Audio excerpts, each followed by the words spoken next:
Hello there! Coming to you live from the bunker. This is episode 46 of JW Watch, the show that keeps a close eye on all things JW, offering Jehovah's Witnesses a more objective viewpoint on current developments that the governing body almost certainly doesn't want them to hear. It's convention season, and 8.5 million Jehovah's Witnesses are being subjected to an avalanche of manipulative talks and videos designed to push them to new levels of obedience and indoctrination. But nothing we've seen so far is quite as chilling as the final talk on the Saturday, titled "Put Up a Hard Fight for the Faith," a leaked copy of which has been forwarded to JW Watch by an anonymous source in the last few days.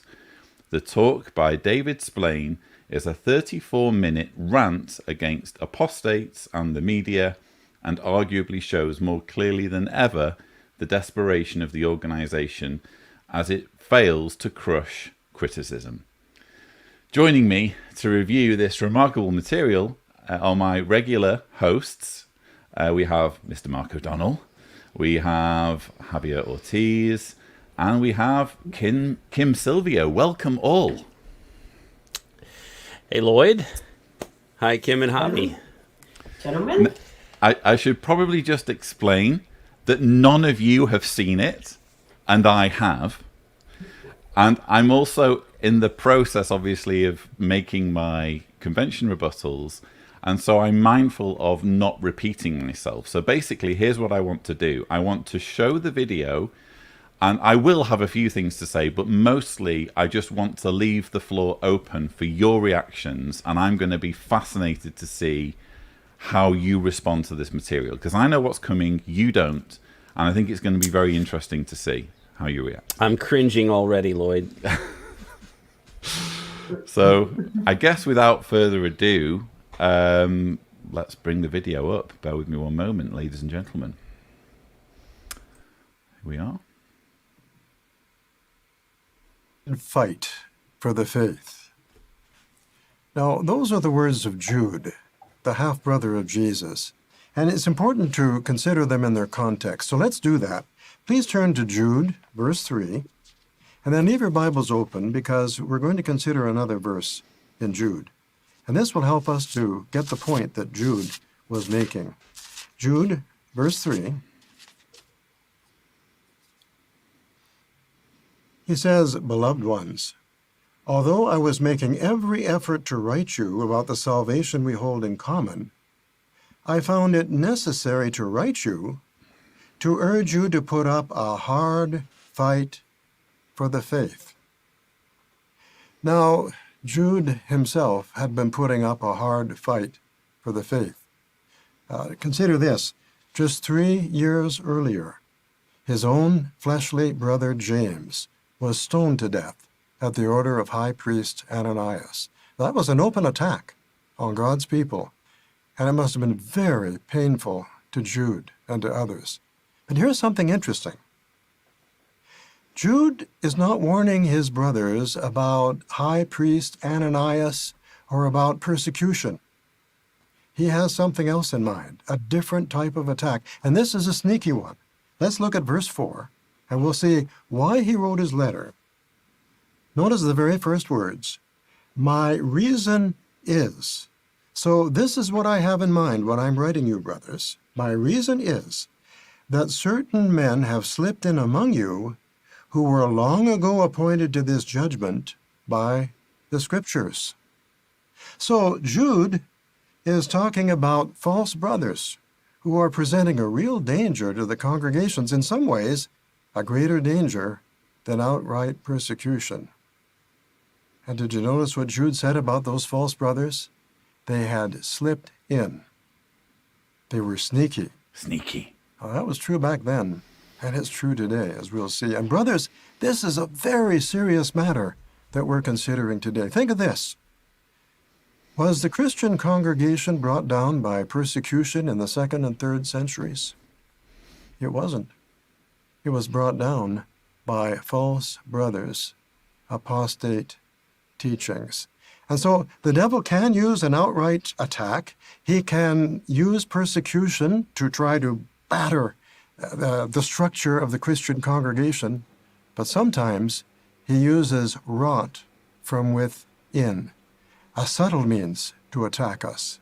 But whatever method he uses, we have to fight. Our faith is involved, and our faith is worth fighting for. I'll just pause it there. So this is obviously the intro already. This is quite soft, by the way, compared to what's to come. But we've already had apostates referred to as rot from within. Thoughts, panel? Well, aside from the fact that I really hate his tie. And his face says it all. It's a weird... I love the freeze frame.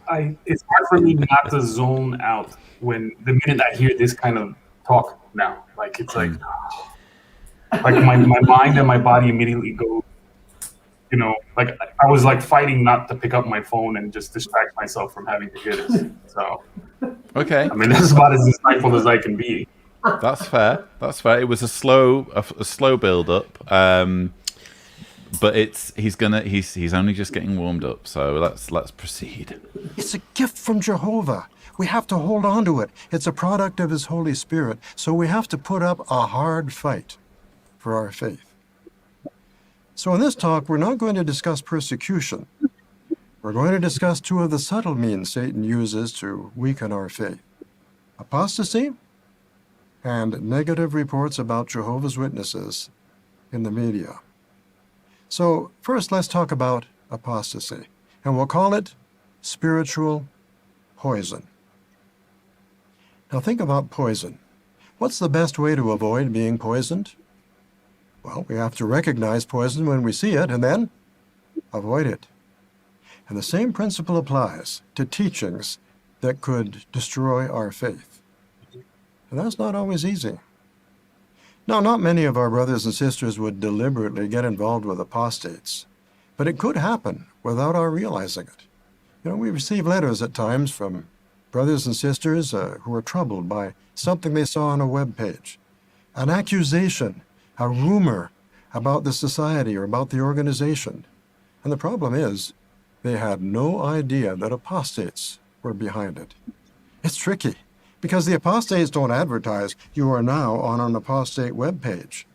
Can I just pause at this point and show people my book and what it's called? Hopefully you can see, and this isn't just a book plug, by the way.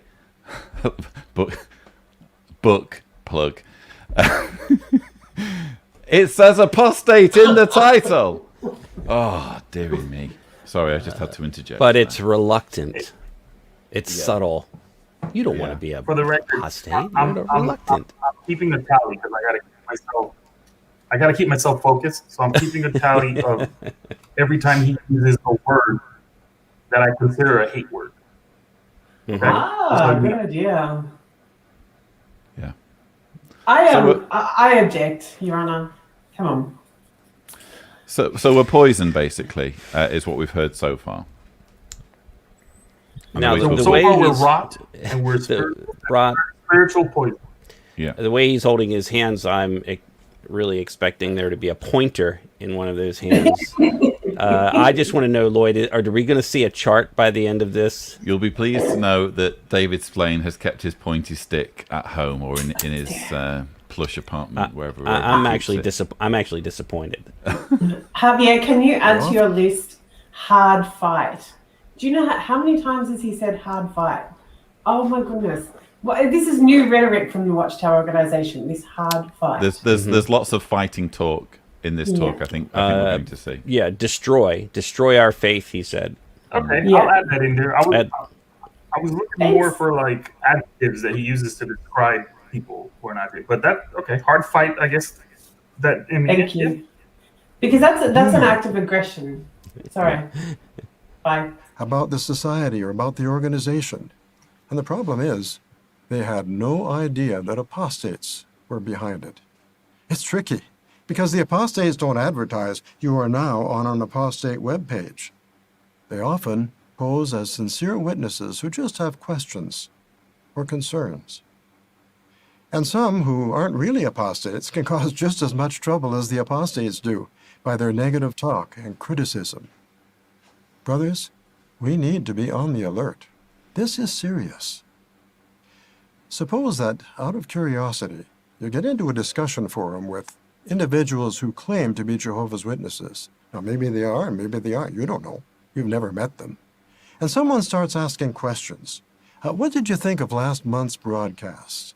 Did you really find it encouraging? Or do you think the brothers who write Watchtower articles are living in the real world? I wonder if they realize just how hard it is out here. And then a few others join in with their own negative comments. Now, you don't know whether these individuals are apostates or just brothers and sisters who are in serious spiritual trouble. But does it matter? How does it make you feel? When you leave the forum, do you feel upbuilt? Determined to expand your ministry? More convinced than ever that Jehovah has an organization that you love and that you're delighted to be a part of. You feel honored to be a part of that organization. Or does the experience leave you sad, uneasy, uncomfortable? He's describing cognitive dissonance, isn't he? And he's also using a direct appeal to emotion. Doesn't matter whether the arguments are valid or not. How do they make you feel? And he's also conflated negative talk and criticism and spiritual trouble. So it doesn't matter if it's true or not. If you say anything that is negative towards him and his peeps, you're spiritual trouble. The entire religion of Jehovah's Witnesses, if you go back through the history, going back to Rutherford and Russell, is entirely built on negativity and criticism of other religious faiths, especially the Catholic Church. I know many good, fine Christian Catholics that do good things for people and that believe that, out of kindness and acting in the Christian way, that they're living their good life. So the criticisms that are heaped upon these other religions, it's just odd. It's just really, I think, kind of inappropriate for this organization to then kind of flip it and say that you can't focus that same criticism on the faith that you're a part of. Because once you've crossed that bridge into baptism and once you're one of Jehovah's Witnesses, you're not allowed to take out that magnifying glass and use the same criticism on that religion that you used on other faiths. And I think that's where, David Splane is certainly not going to explain that to the public. Yeah, that's going to be, very obvious in this talk, is that criticism just simply isn't allowed. If it's critical, then it's bad because it's making people feel bad. Again, an appeal to emotion. Regardless of how things make people feel, what matters is what's true. And it seems that at this point in the talk, David Splane is really doubling down on any kind of forum that either pro-JW or ex-JW that has anything to say on Jehovah's Witnesses. And immediately springing to my mind was JW Talk, which is a forum that is heavily pro-JW and where they won't hesitate to kick someone out if there's the slightest suspicion that they're apostate. But this particular part of David Splane's talk seems to be clamping down on even that form of expression between believing Jehovah's Witnesses. Javier has left us, it seems. But it's interesting that you mentioned JW Talk because I've been monitoring that for the past year or so, and it's surprising what they do allow, given the fact that they are very pro-JW. They don't allow any, apostate articles or anybody to publish that sort of thing. But when you look up topics like child abuse and some other things, they do talk about it. And they've mentioned things like the Montana case or the Arkansas case and some of these other cases that are in the news. And I'm surprised that they actually leave up what information they do leave up, which I think is partly what David Splane's talking about here, is the fact that, you can get on one of these even pro-JW forums and still get information from the media, which I'm sure he's going to be talking about quite a bit. But you get information from the media that apostates are behind it. No, not media professionals, like so many of the good journalists that we've worked with or know, but no, the apostates are behind it. And that's how they felt about the Australia Royal Commission. They felt that the apostates were behind it. Many thanks to Josh Mundy. Unless it's sorry, go on, Javi. No, I was gonna say, unless it's a journalist who writes a positive article, then they're on board with that. Oh yeah, and they are careful to point out that it's not necessarily all journalism and all of the media, just most of it, as we're going to see. But thanks to Josh Mundy for your super chat. Does David Splane look like Gollum from Lord of the Rings, or is it just me? And Hillary says, arsenic is a slow-acting poison that slowly takes over the body's function when given in small palatable doses. Wouldn't JWs be poison? Indeed, it's entirely subjective as to what is or isn't poison. And Clarissa Skidmore says, hi Lloyd, thank you so much for all you do. You helped me to wake up my husband and I am so grateful. And so thank you so much for those super chats. Those are very helpful. We have plenty more of David Splane's talk to go. And again, he's just getting warmed up, as we're going to see. Now, someone might say, I need to get involved in that forum so I can help those people. They shouldn't be together. Even if they aren't apostates, they're not good for one another. Staying in that forum to help someone is like holding his hand while he drinks poison and then having some yourself so he doesn't have to drink alone. We need to follow the advice recorded at Romans chapter 16 and verse 17. Now think of this imaginary forum that we just described in the light of Romans chapter 16 and verse 17. Now remember, there's all kinds of negative talk flying around in this forum. You don't know who's behind it. And here's what it says in Romans 16, verse 17. Now I urge you, brothers, to keep your eye on those who create divisions and causes for stumbling, contrary to the teaching that you have learned, and avoid them. Now think about that forum. Does it create divisions? Yes. Is it a cause for stumbling? Could be. Is it contrary to what we have learned? Do we even have to answer that question? Now, whether it's intended or not, the effect will be to weaken our faith. So what do we do? What does Paul tell us to do here at the end of verse 17? He says, avoid them. Now, I'd like to say a kind word to some who may be involved in discussion forums. You may like to use this medium to blow off steam, so to speak. Maybe there are little things in the congregation that are happening that you wonder about, or decisions the elders have made that you wonder about, and so you get involved in the forum and you blow off steam, and after that you feel better. But what about others in the forum? How do they feel? Wouldn't you feel awful if negative comments you made were responsible for someone leaving the truth? I know you wouldn't want that to happen. So please, please, be careful about what you say. Thoughts? I have a thought. Yeah, go on, Kim. So he's referring to Romans 16:17, and the urge about causing divisions. And I seem to have gone to a different school of Jehovah's Witness. I don't know what happened, but doesn't that scripture refer to Paul with the Romans? And isn't he talking about different ideas, scriptural ideas, and the teachings of Jesus? How has that got anything to do with, teaching the truth about the truth? He's misapplying the scripture to suit himself, and that really hit the beep button, annoys me.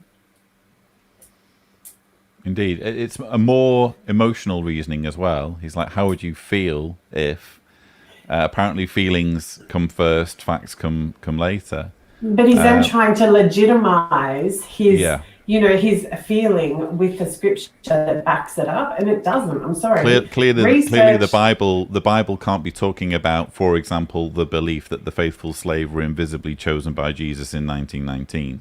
That it's just impossible that that's what Paul was talking about in Romans. This is literally just a scripture that in typical form he's laying claim to and saying, well, this is describing our religion in the 21st century, when it's absolutely impossible that could have been what the Bible writers were referring to. Now, Kim, by pointing out these facts, you don't want to be considered rot, spiritual poison, negative talker, a person who criticizes spiritual trouble, or divisive now, do you? Let a rotten fish not proceed from your mouth. Oh dear. Anyway, I don't even know what to say to that. Come on. I need Well, a look, beat button.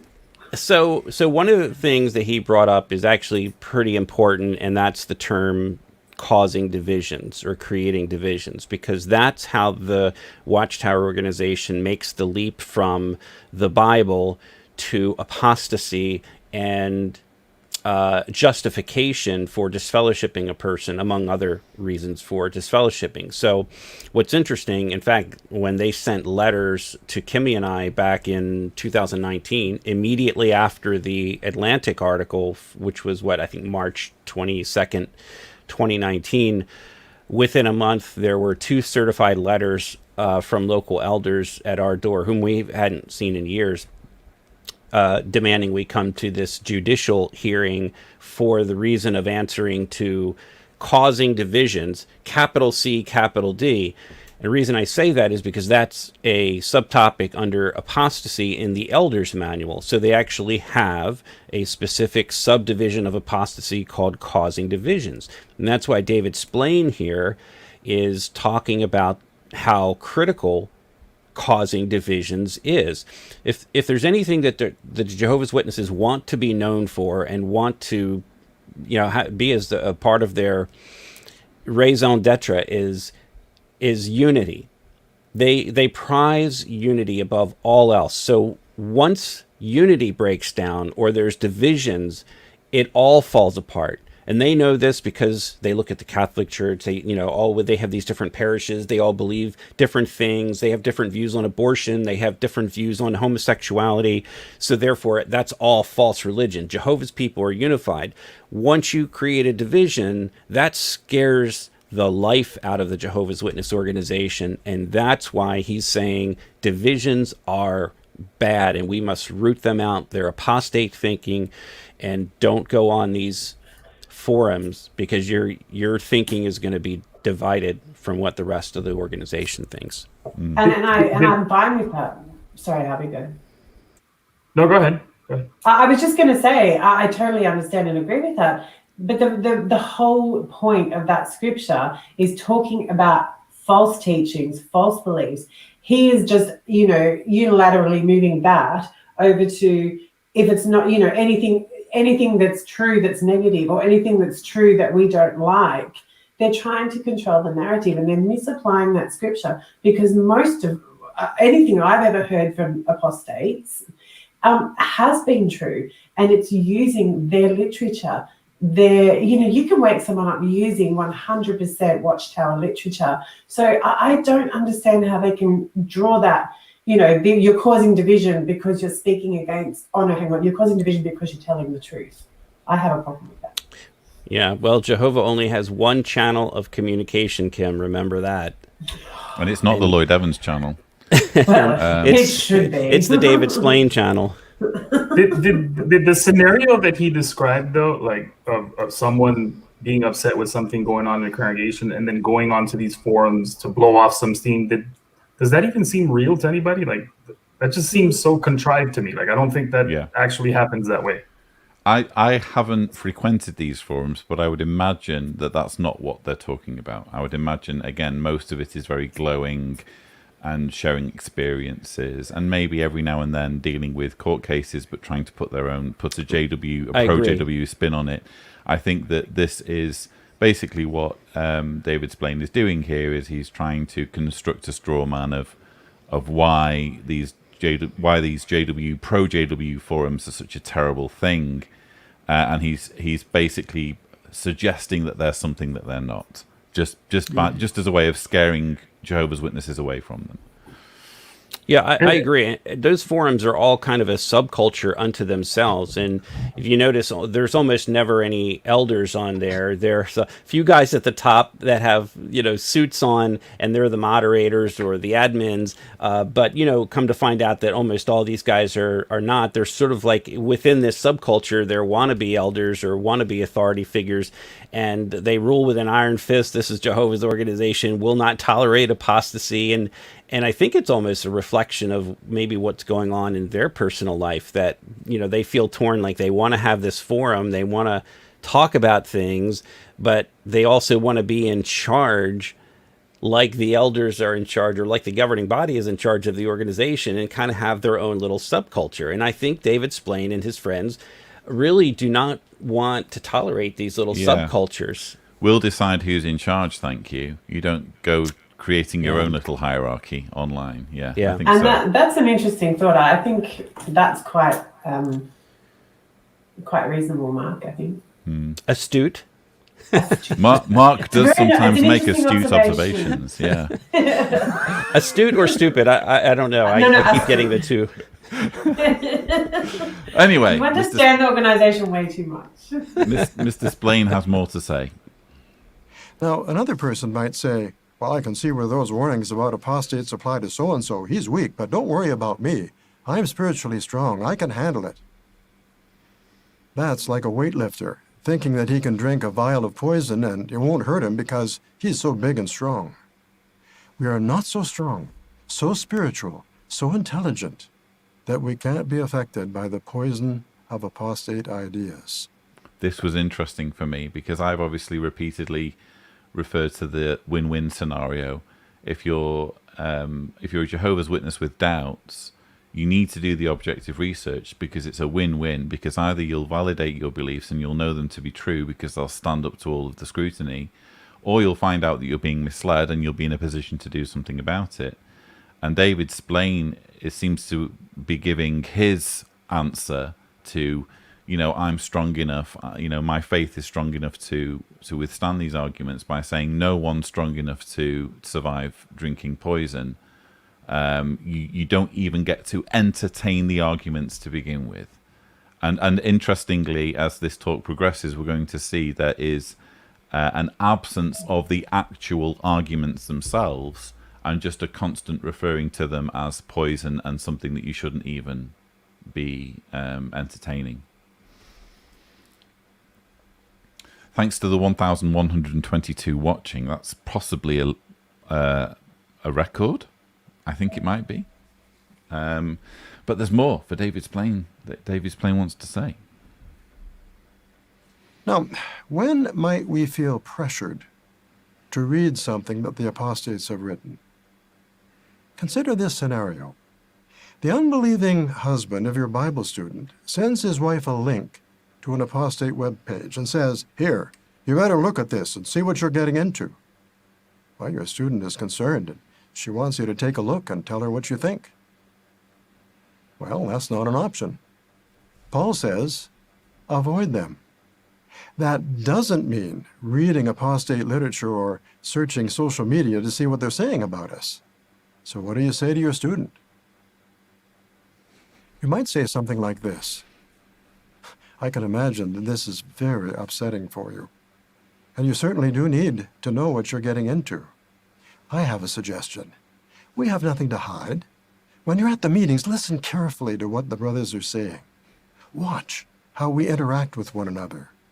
Take note of how the organization is financed. Get to know the elders, their wives. Introduce yourself to the circuit overseer and his wife when they come. Visit world headquarters of the branch. I'll come with you. I'll help you. And I want you to get really acquainted with the organization. And if you do, I'm sure you'll soon realize that what the people are saying about us isn't true. Saw a few heads going back there and looks of disbelief. Any comments?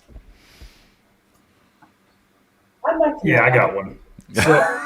So you should, if you're a Bible student and your non-believing husband gives you a link and tells you, go check this out, and that person shows it to the person giving them study, they should say, no, don't look. You shouldn't even look at this apostate material. So when it comes down to someone deciding whether or not they want to be involved with a predatory religion, they shouldn't even look.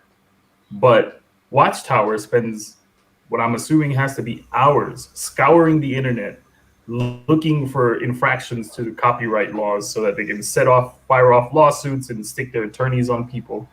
For those reasons, it's okay. But if you're trying to decide whether or not you should dedicate your life to this religion, definitely don't look. It's just, I mean, it's a weird place to be, like, seeing this now, because we're now coming from a place where we're seeing how the sausage is made, and so we know that that's not what this is speaking to in this. So, but I had to point that out. I also think that Splane is using very clever language by throwing out the term unbelieving husband.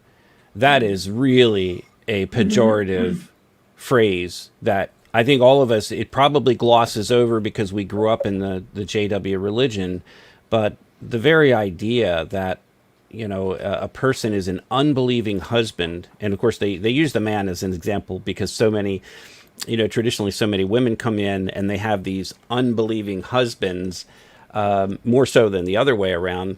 But that is really an insult, because what if the husband is a very devout Presbyterian? What if that person is a very devout Catholic? What if that person is some other faith? That person is not an unbeliever.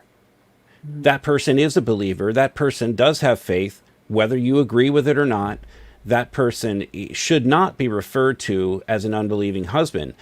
They're making that leap from non-Jehovah's Witness because they don't want to call the person that.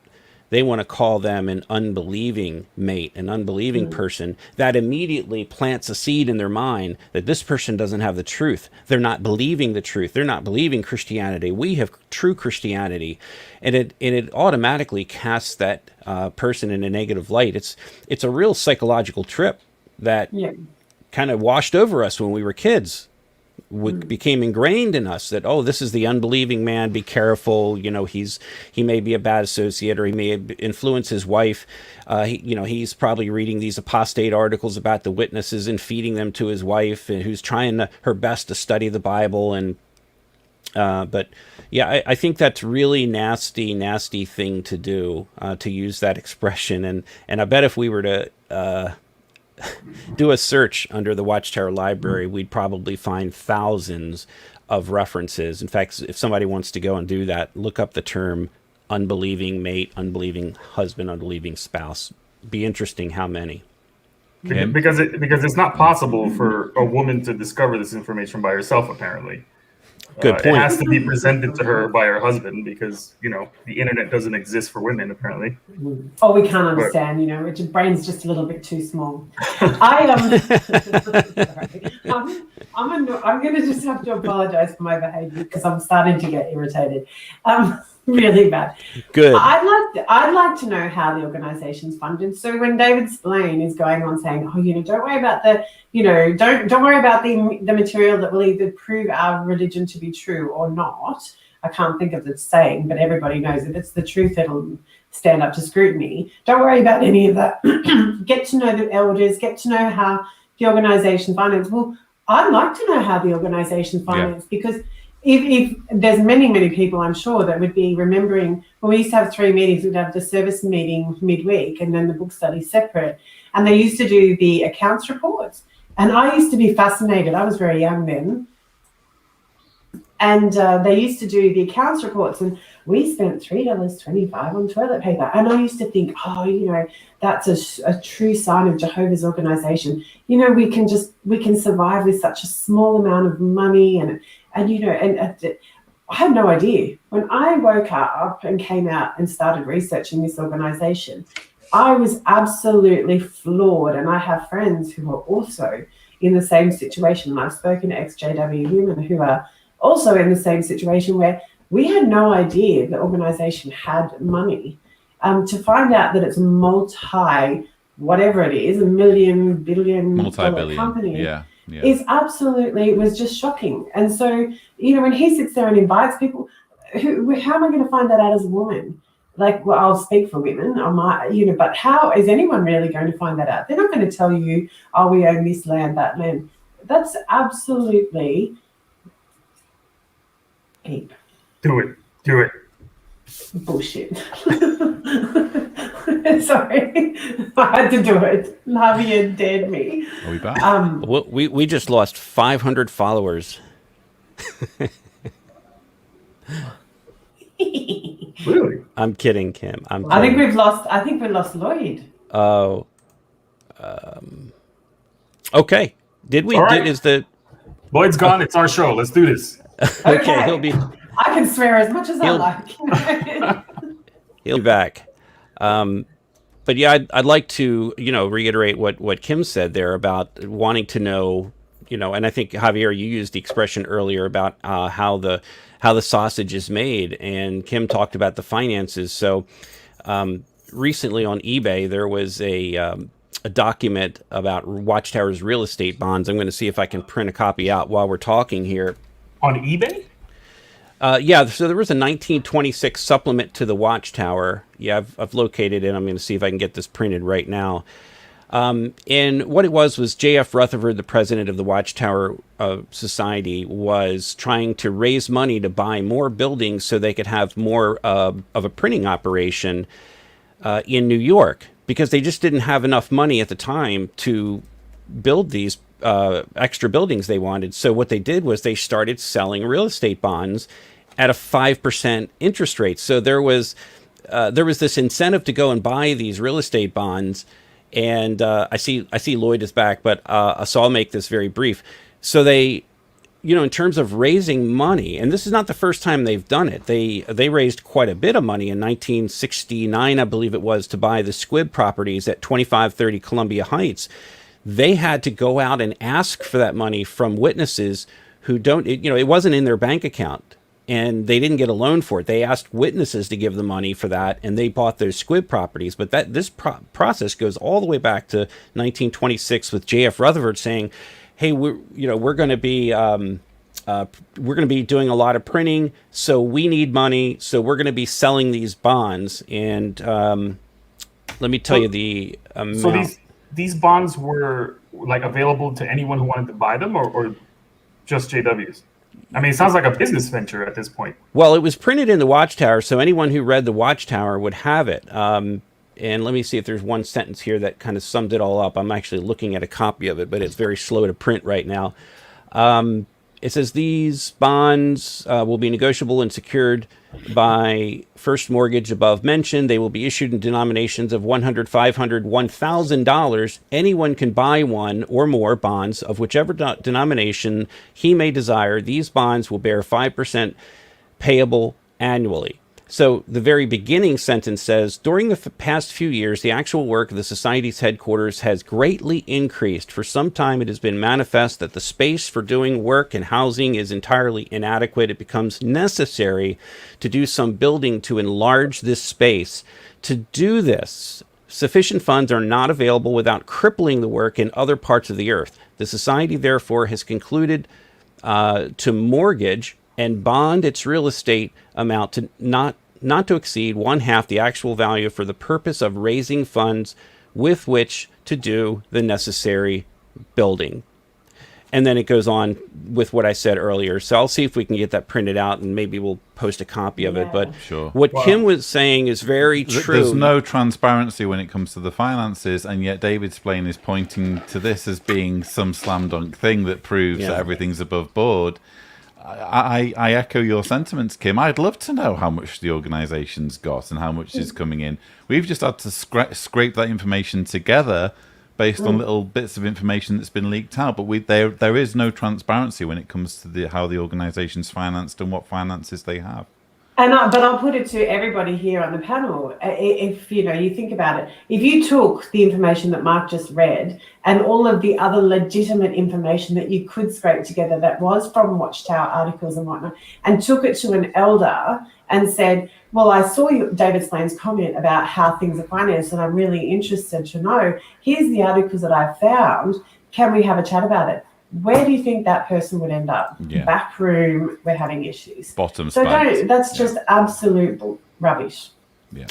I find it's interesting that they were sorry about that, Lloyd. Just to finish up, they were transparent back then about raising the money, but now it's as if that didn't happen. Yeah. So it's a new world. So now they're not transparent about it. 5% return on a bond is a good deal. I don't think you can find that right now. So I would be transparent too if I was offering a good deal. Anyway, let's go back to the video, and I have a little bit of a job on my hand because hard fight. I now need to find the part. I need to find that because it's no longer giving me the part where we're up to. So we may have a little bit of overlap here. Yes.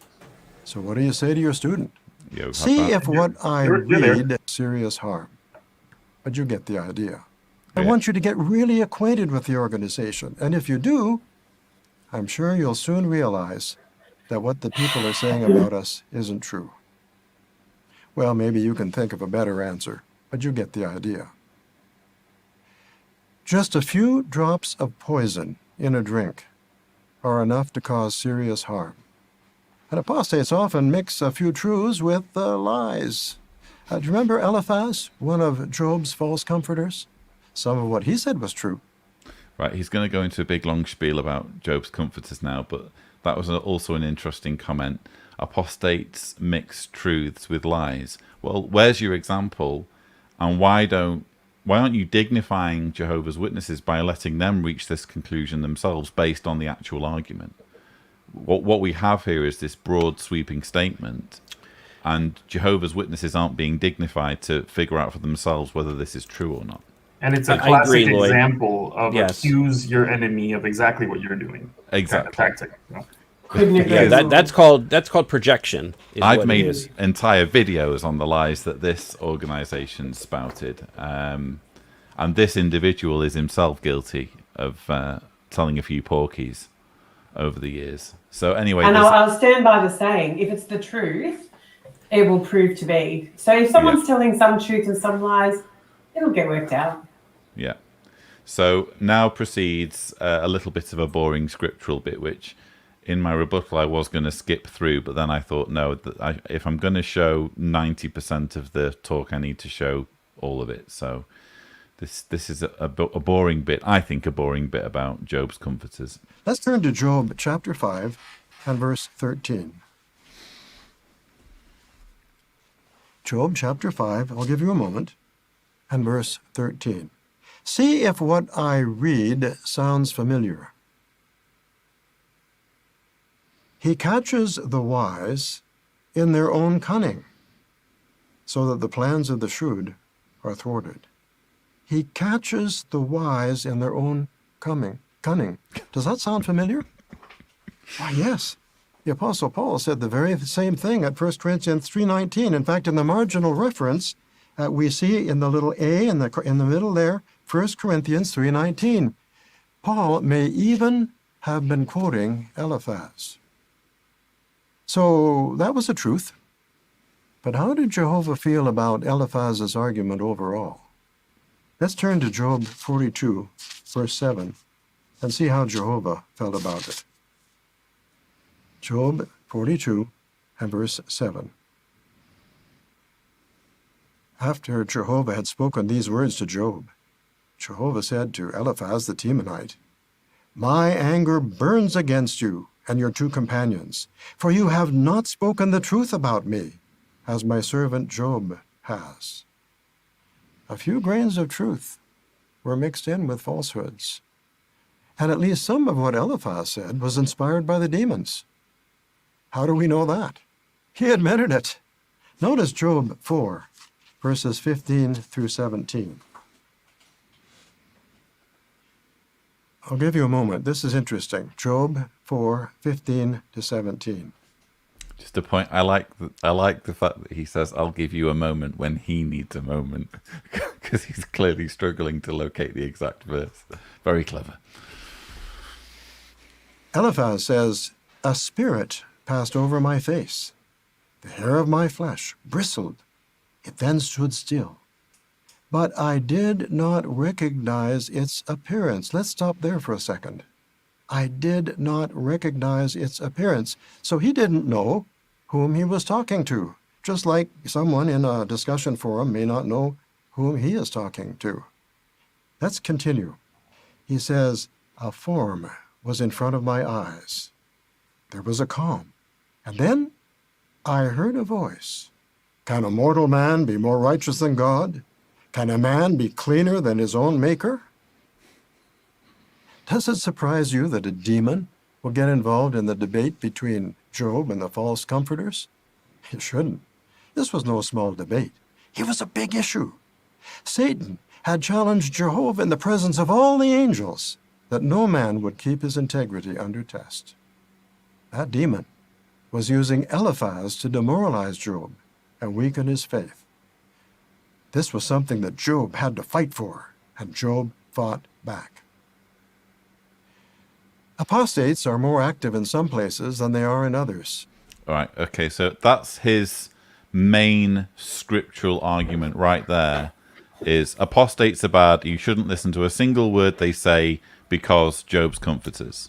I'm glad you showed this though, and you didn't skip it, because a lot of what I got from this is subtext.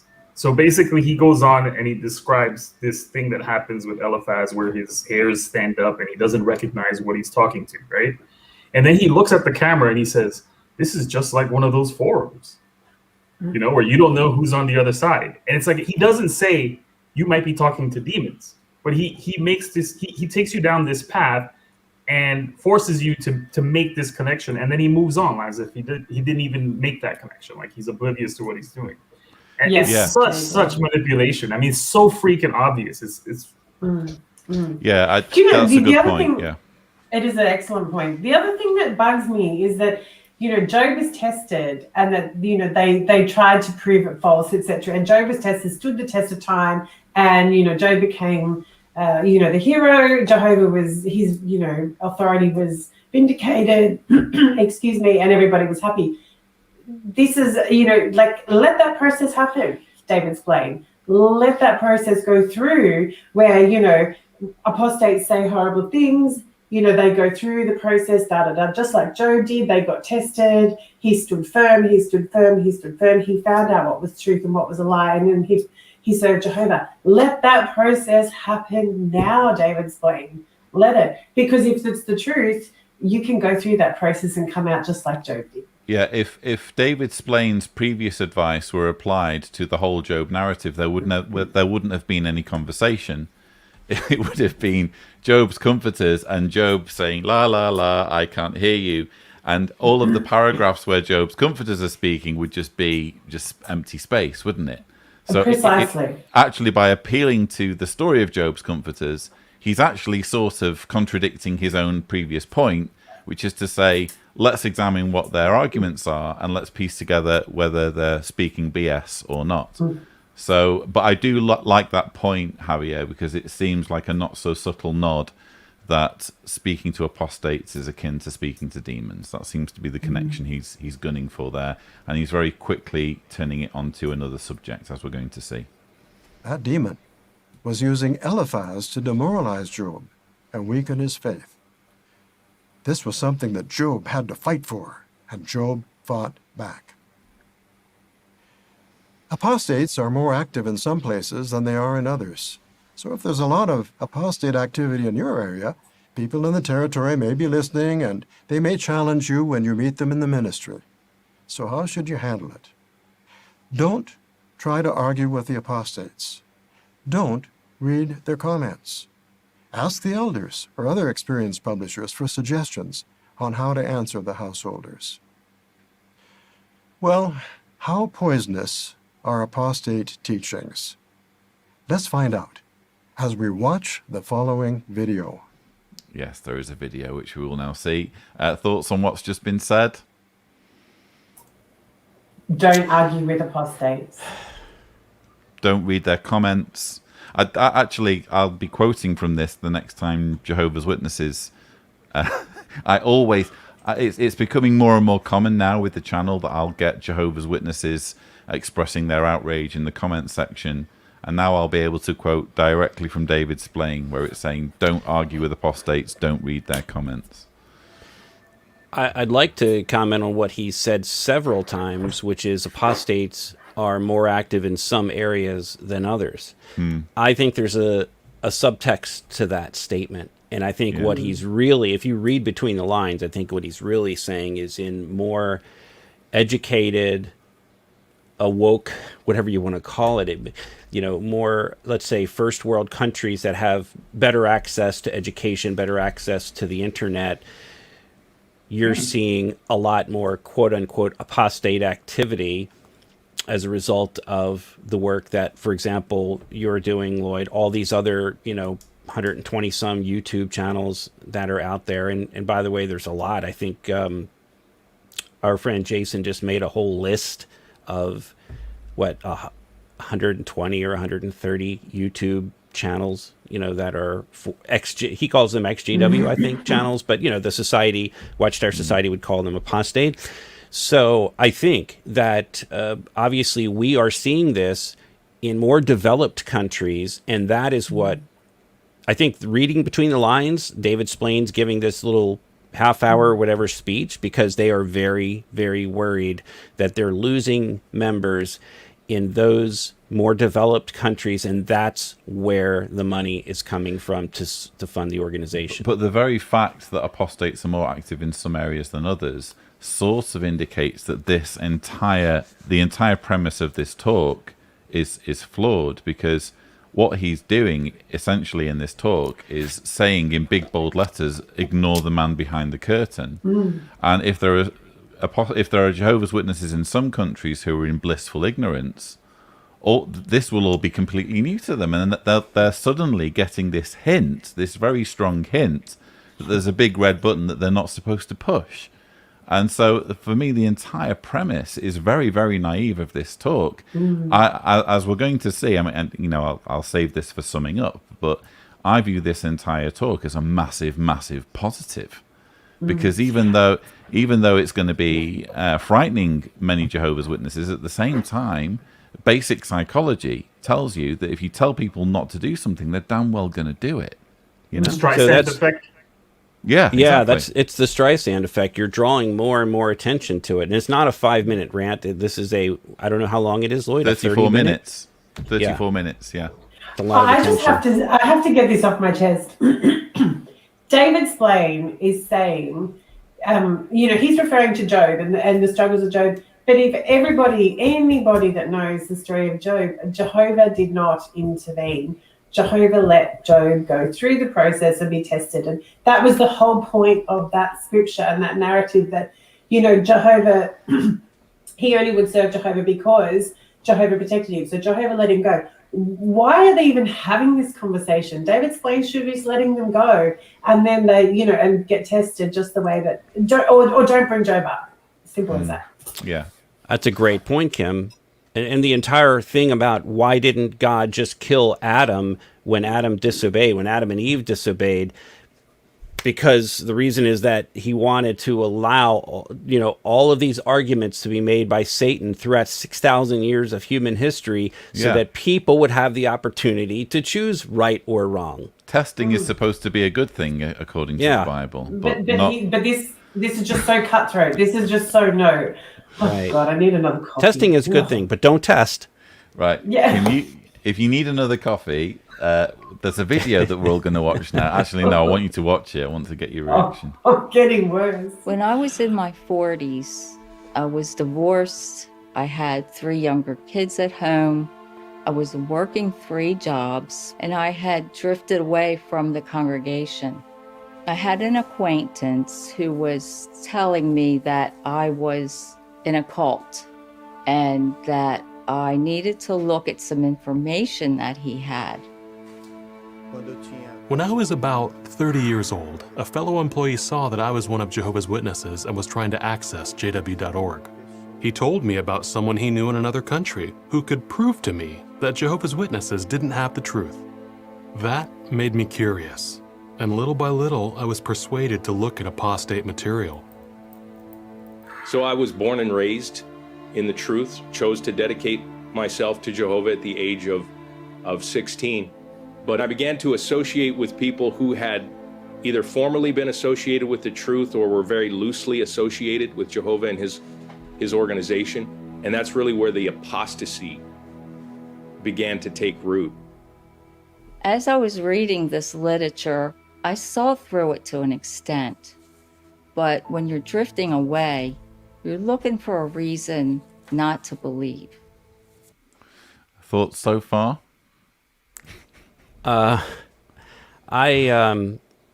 This is very personal, and I don't know if it's good or bad that you didn't show this to me before, Lloyd, but I know Betty Sullivan very well. Oh, really? I've known her since I was a child, and Wow. she's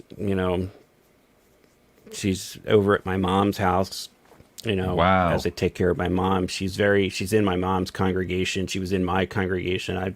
I deliberately didn't want you guys to see it in advance, and I didn't expect this to be one of the results of that. So I do apologize, Mark, if it's put you in a No, difficult situation. and I don't want to go. There's a lot of Yeah, stuff that happened sure. back then, and Sure. and she's a nice person. I've Oh, yeah. known her for years. She's a nice person. I don't doubt it. His organization, and that's really where the apostasy began to take root. As I was reading this literature, I saw through it to an extent. But when you're drifting away, you're looking for a reason not to believe. I began to feed my mind with different philosophies, different ideas, even studied different religions. And I told myself that I was doing that academically, but it started to influence the way that I thought and felt about things. Eventually, the elders reached out to me. I was very combative with those brothers. I even made the accusation that Noah's Ark was a fairy tale, that was part of mythology. Which it is. Those apostate doubts that I was reading kept going deeper and deeper into my heart. I stopped reading the publications. I stopped going to the meetings. And as a result, my spiritual routine was dead. So I thought I'd try to find truth elsewhere. And I looked for something out there that was in accord with what I knew the Bible taught. But I couldn't find anything. Well, one Sunday morning, Sorry, I just wanted to highlight the fallacy there. He's going out to try and find a religion that mirrors the beliefs of the religion he's leaving.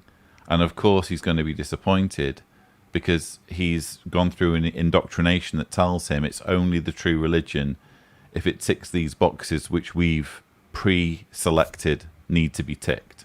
So of course he's going to end up being disappointed if he thinks it has to tick all of those boxes which Jehovah's Witnesses have told him need to be ticked.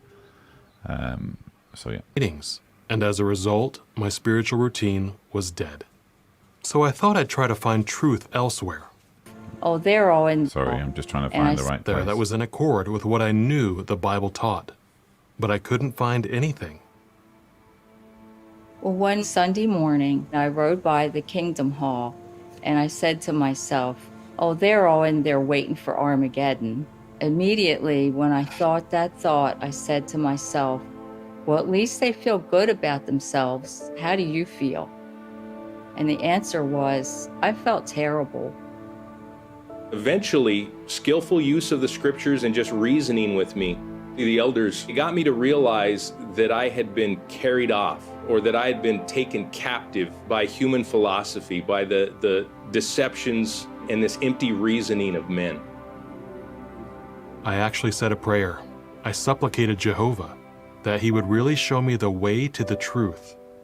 And he took away this feeling of emptiness, spiritually speaking. I realized that relationship with Jehovah, that's our most precious possession. I had to get back. I started to study the Bible with sincerity. I wanted it to affect my mind and my heart, and I wanted it to affect change in my behavior. Now, as I did that, I felt Jehovah blessing those efforts. He began to help me to rebuild that relationship with him. So I began to use Jehovah's name. Speaking about Jehovah became a wonderful joy and a great pleasure to me. And the result was that my ministry was very productive. And it's an amazing joy to be able to help someone come to love Jehovah. I was just so happy to be back under Jehovah's wings and have that peace of mind. How loving Jehovah is. He wants to help us. And what better helper could we have? He's the best in the universe. So that's the end of the video. Thoughts? Well, you guys got to see the Kingdom Hall that I attended as a child. Oh, really? She drove, when she was talking about that one day she drove by the Kingdom Hall and they were talking about Armageddon inside. So she drove by the Lutherville Kingdom Hall, which I actually, if you look behind me, there's a key hanging up behind me. I actually still have a key to that Kingdom Hall. They've probably changed. Have told them that. No, it doesn't matter. It changed their. I wouldn't use it anyway. Yeah. No, I did a lot of work at that Kingdom Hall and grew up there. In fact, we were transferred to that Kingdom Hall when I was a kid because the Govins Kingdom Hall was set afire by someone. It was an arson here in Baltimore, and we started going to the Lutherville Kingdom Hall. We also attended that Kingdom Hall when I was in the Perry Hall congregation. So anyway, that Kingdom Hall, that was also the home for the infamous Charles Brinischultz, the anointed elder abuser who molested dozens of JW kids. And Fred Franz gave a talk in that Kingdom Hall back in 1985, 1986, and a lot of history behind there. So it's very. I still drive by there with my mom when I'm taking her to appointments, but. To see that, I can understand, she's a good person. She's, she had a very, the contrast between what was so bad in her life and now what's so good in her life is the reason why she's talking about this on the program. And, and I think that really has a lot to do with, you can find solace in other organizations, whether it's, whether it's a faith or non-faith based group. And I think ultimately, Betty and some of these other people felt like they found peace and community, and compared to what she had been through as a wife, and Sullivan is her married name now. She married a JW, a second JW, and I think that her life is so much better now that she's in the organization, and that's something that we have to contend with. But it doesn't mean that apostates are wrong about certain things, and I guarantee you she knows. I mean, she talks to my mom, and she knows what a little bit about what I do, although my mom can't express all about my work because she's in fear of being disfellowshipped herself. She constantly lives in that fear. But I think she's the kind of person, and these other people that live in pockets where they found a little happiness, and they're saying, I ran into some apostates some years ago, and they, were discouraging, or they had negative things to say. But Lloyd, as you alluded to earlier, we're not dealing with real issues here. She didn't raise issues like how the JWs handled child abuse in that Lutherville congregation. I think too, Mark, if I can interject here, please. At the beginning of what she was saying, she describes how she was divorced, she was working 3 jobs. She she doesn't describe a very positive life. She describes a very tough life. So I can totally see how whatever the situation was that got her out of her initial situation is a better circumstance than what she's living in. So, I mean, it's all relative in perspective, right? But I totally agree with that. And if you look at the comment that she made about that, at least she, when she was driving past the Kingdom Hall and on the Sunday or whatever, and says at least they feel good about themselves. And that is a purely, again, a feeling statement. They were feeling good. She thinks they were feeling good about themselves. Whether or not that's true or not is irrelevant, but that's how she was feeling. And she wants to feel good. And so therefore the indoctrination has taught her that in order for her to feel good, she needs to be there. And for her to have a relationship with Jehovah, she has to be in the organization. The fact that she could have the same thing with a non-denominational or church organization, knitting group, that doesn't come into their thinking. It's really sad that the organization takes, advantage of vulnerable people. I hate it. I think for me it's interesting that we've heard what arguments against Jehovah's Witnesses, or what quote unquote apostate arguments did we hear examples of, or at least alluded to in that video? We heard evolution, and we heard Noah's Ark's a myth. That's it. Now here's the thing: we didn't hear evolution. We saw a video, a B-roll of him reading a book with the the progression of apes. Yeah, and so that was one note that I kind of focused on. I believe the gentleman's name was Ochoa, was the guy who was talking about. Yeah. Now, this might be just me, and of course, I'm speculating a bit here, but he said that he went to the elders and he discussed the flood, Noah's Ark, and the flood situation. Right? I just personally don't understand. I can't envision anybody ever going down that route and coming back. Yeah. Like, to me, that's one of those things where once you get past this point, you don't return, at least not willingly. Like, yeah. And what I think, and again, this is speculation, what I think might have happened with this guy is that he has family and he has people that he would have lost contact with, because I don't think he just was convinced after all the research that he did and all the investigation that he did, that somehow he used the word, it was all empty reasoning. I don't buy that. Yeah, I don't buy that he came to that conclusion. I think he was just manipulated into coming back, and he did. And so he's committed now. He's like fully vested because he doesn't want to lose either his wife, his kids, his family, and that happens often. And I think that's what happened to this guy. I really don't want to resort or be accused of resorting to the no true Scotsman fallacy when it comes to whether this guy actually was an apostate or not. But again, I can only go off what's said in the video, and the only arguments he's presenting are they're not the central things. They're not the central criticisms against Jehovah's Witnesses. It's not talking about the child sexual abuse cover-up. It's not talking about domestic violence, not talking about higher education, not talking about shunning. They're talking about criticisms against the Bible and Bible literalism that the organization is banking on people recoiling against anyway, because the audience is mostly theist.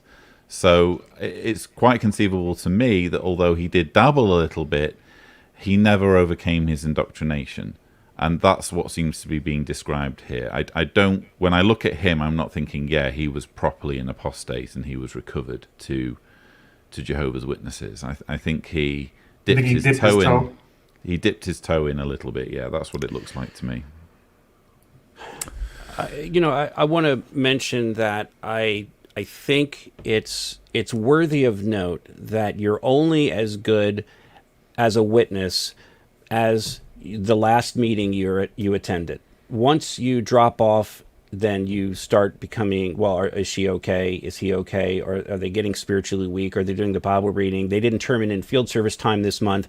Reason I mention this is because of the Betty story and other stories that I'm familiar with. So, I think it's rough on people. For example, there was a couple in the Perry Hall congregation that have been around the organization for a long time, that when the husband stopped going to meetings, he was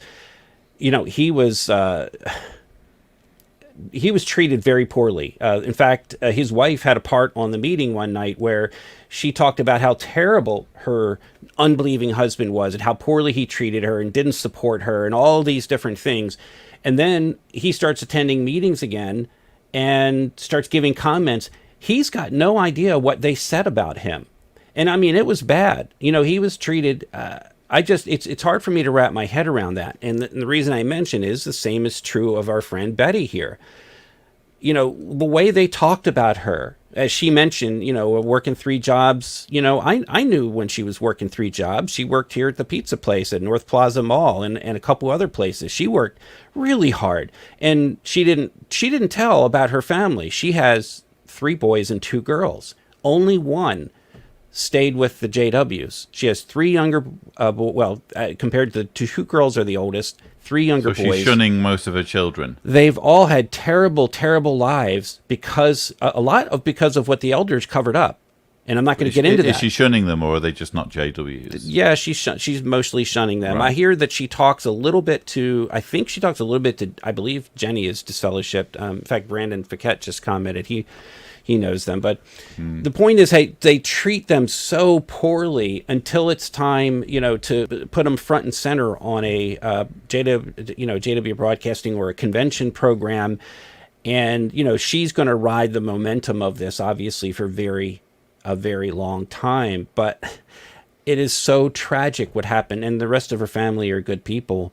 But it's, But it's okay to me, to that's throw not your loved ones under the bus if the point that you're making is pro the organization, I suppose. Yeah, and there certainly is a reason she didn't mention the rest of her family. She was only talking about her personal, victory in avoiding apostate thinking.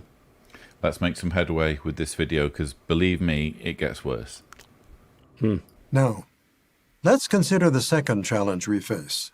Negative reports about Jehovah's Witnesses in the media. Now, here's a good principle to follow. Proverbs 14 and verse 15. I'll give you a moment.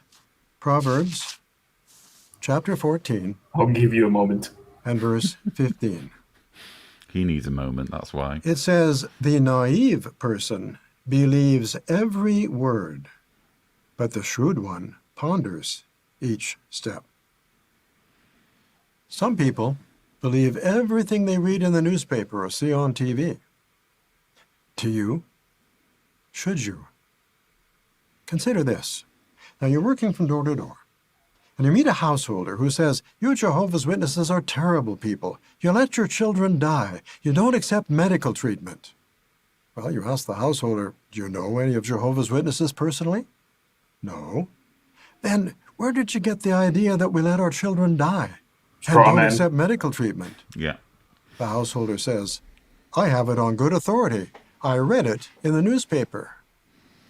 Well, if it's in the newspaper, it must be true, right? Not necessarily. So, yeah, as you just said there, Javier, there's a straw man there. He's literally just inventing a conversation as though this is what witnesses are up against. And really all it is a stereotype, or what's the word, a caricature of the sort of arguments. And the argument he's picked, he's zeroing in on the blood issue. And that argument of you let your children die, well, that's true if they need a blood transfusion. Jehovah's Witness parents will let their children die unless the courts intervene. So that is actually a justified, a valid criticism against the organization, which he nowhere addresses in this video.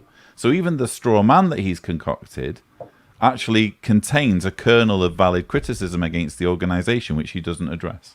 Yeah, because apostate lies contain a kernel of truth. He's demonstrating what he's highlighting previously, yeah. And that's their go-to argument, right? Like whenever they want to present the scenario of how they defend their blood doctrine, they always go to the argument. And if you see it on the demonstrations that they do on the stage, the householder always says, oh, you guys let your children die. And that's it. The householder never says, if your kid needs a blood transfusion, you guys would let them die. Mm. And he's suggesting that householders who make this sort of criticism will be getting their information from the media, when there's many different sources for this information, but he's on a warpath against the media at this point. So let's let him continue. Remember this: reporters have a deadline to meet, and a reporter may not have the time or the inclination to check the facts, or the reporter may have written a balanced article, but then the editor changes it. Maybe the editor doesn't like Jehovah's Witnesses, or he's been misinformed about us. Now, it's bad enough if people in the world believe everything they read in the newspaper, but brothers, let's not be among them. Let's not be naive. Let's consider things carefully. Similarly, sometimes there's a TV program about Jehovah's Witnesses. Now, a few of these programs are balanced and fair. Many, or I dare say most, are not. And when they're not, you'll often find that the producers started out with a negative view of Jehovah's Witnesses, and then They looked for information to support their prejudice. So, whom did they turn to? Apostates and the clergy. From them, they got suggestions for people to interview, and we know what those people would say. At the very last minute, they may ask the brothers for comment just to give an appearance of fairness, but the program wasn't designed to be fair. It was designed to be unfair. It was slanted against Jehovah's Witnesses. Javi, you were gesticulating quite a bit there. Oh my God. I mean, okay, so he says some of the programs might be fair. Why don't you give us a list? Yeah. So we can go watch those shows, right? Yeah. He's not going to do that. And this whole scenario where he describes an editor and a reporter that try to, I mean, this is their jobs. It's their jobs to write objective articles, to do the research. And sure, there are some that fall short, but that usually does not tilt against them. When they fall short, it's usually a reporter that doesn't understand the real situation and will say something that is positive or defend the organization for something. So the scenario that he's describing doesn't usually go against them. It goes in their favor. When it's true and it's honest and it's objective, Jehovah's Watchtower just does not come out looking good, because the truth is the truth. You can't deny that, right? When someone states the facts, they just don't come out good in that scenario. So I find it interesting that he's saying, don't believe everything you read, even though he fully expects Jehovah's Witnesses to believe everything they read on jw.org or in the publications. He's expecting, indeed demanding, Jehovah's Witnesses to be gullible and to believe everything when it comes to his publications. And he's also being very selective in who does or doesn't get to be prejudiced. So former Jehovah's Witnesses are prejudiced. People who have criticisms against Jehovah's Witnesses are prejudiced. Apparently David Splane here isn't prejudiced. He's not at all prejudiced in favour of the organisation.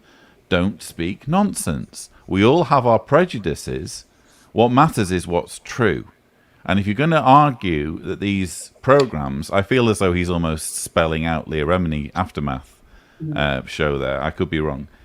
But if he's going to single out programs, like you say, Javi, tell us which programs you want us to watch and which programs you don't want us to watch. And more specifically, tell us what the lies are and give us actual examples of arguments. He's not going to do that because he knows that he fails logically and in terms of what is or isn't true, because he's a cult leader and he's defending a cult here.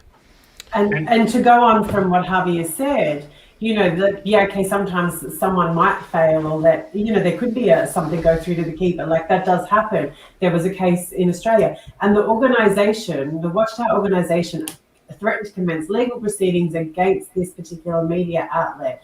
And in the end, they received an apology, a public written article apology for the alleged defamation against them, or the misinformation, whatever the case may have been. So, they spend so much time taking people like Kevin McPhee to court for all of what the reasons why they're taking him to court. If it's true that what David Splane is saying, and that the people are saying false and incorrect information about the Watchtower organisation, they have the right to lodge defamation claims, etc., etc. There's a legal process for remedying that. Take that legal option, like you do every time you attack an apostate or someone who you don't like what has to say. And the last thing I want to say is, I'm going to put him in the pompous asshole category. Kim not holding back. Kim not holding back here. He's in with Tony, because he says worldly people can believe they believe anything. Really? Is that what he really thinks of worldly people? That we're all just so dumb that we just take hook, line, and sinker what the media says to be 100% true and factual? We have brains. We can think for ourselves. David Splane. Yeah, that's pretty insulting. It offended me when he said it. When he says that little comment about, they get one part of the argument and then they go out and they try to find people to interview, and these kinds of people, or whatever he says. I mean, he is completely disconnected from the way this works in the process. And I know that Lloyd and Mark, you guys have been there when we've gone out there to do this work. Like the people we've interviewed for the film, you know, they're not pawns in some game against Watchtower. You know what I mean? These are people who have lived through some horrendous things, and they truly believe that in order to raise awareness, to protect people, and just prevent people from being abused or being shunned or people committing suicide, they feel that they need to share these stories, as hurtful as it is to them to share these stories, because they have to help. They feel like they have to help people, and they're willing to talk to us about their horrific stories. So, like, to me, it was insulting what he said there. You know, it's like this game is it's not a chess match with Watchtower. These are people's lives, man. Like to be so dismissive and condescending is just, it pisses me off. I think he's also making a very interesting point when he alludes to the fact that these journalists are, I don't remember the exact word he used, but point I'd like to make is that they are largely turning down. Watchtower is largely turning down almost all media inquiries whenever they want to talk about critical issues. I'm not talking about how the convention is going to be held in San Diego, California, or Reading, Pennsylvania, or a special international convention. That's not what I'm talking about. I'm talking about critically important issues such as child protection, child abuse, blood transfusions, statistical death by, the policies that lead to it, how they can justify it. They don't do interviews except under very rare circumstances and only under their terms, when they can control the story, when they can control the narrative. Once they realized, for example, that the Atlantic was doing a piece on the Jehovah's Witnesses, or the Philadelphia Inquirer, or some of these other journalists who are respected journalists who were writing about the Jehovah's Witnesses, once they realized that they were taking their stories from a vast gamut of people, then they shut it down right away and they say, no, we won't give an interview. And Mark, we've been at those gates, haven't we? Yes, we have. We've literally knocked on their doors and tell them, hey, look, we want to be fair, we want to be objective. We've floated around on a boat in front of their headquarters. A boat which I like to remind everyone I paddled, and Lloyd just thought he was on a river cruise. Fake news, lies. And I was shocked that Tony Morris didn't paddle out to meet you guys. I really was. I mean, how does he not give that interview on the lake? To be honest, there may not be a canoe large enough to support Tony Morris, but he would have been good. He would have been good ballast, by the way.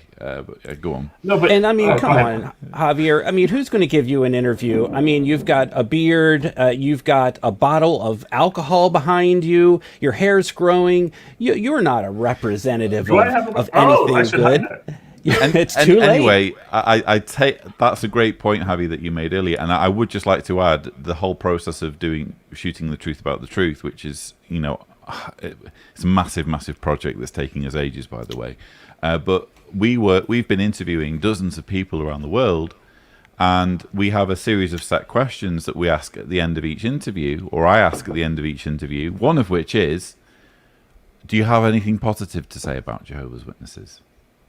And we include that, do we not, in each and every single interview? And we get a lot of positivity. So we give people the opportunity to say positive things about the organization. So what he's saying here is simply unrecognizable from how it actually works, as you pointed out, Javi. Anyway, we need to make progress.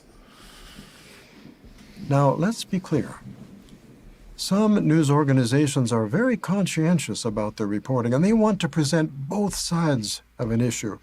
And when Jehovah's Witnesses are concerned, they do so at their cost. If a newspaper publishes anything positive about us, the churches will push back. Our parishioners are upset. They subscribe to your newspaper, and they don't like reading favorable things about Jehovah's Witnesses. The message?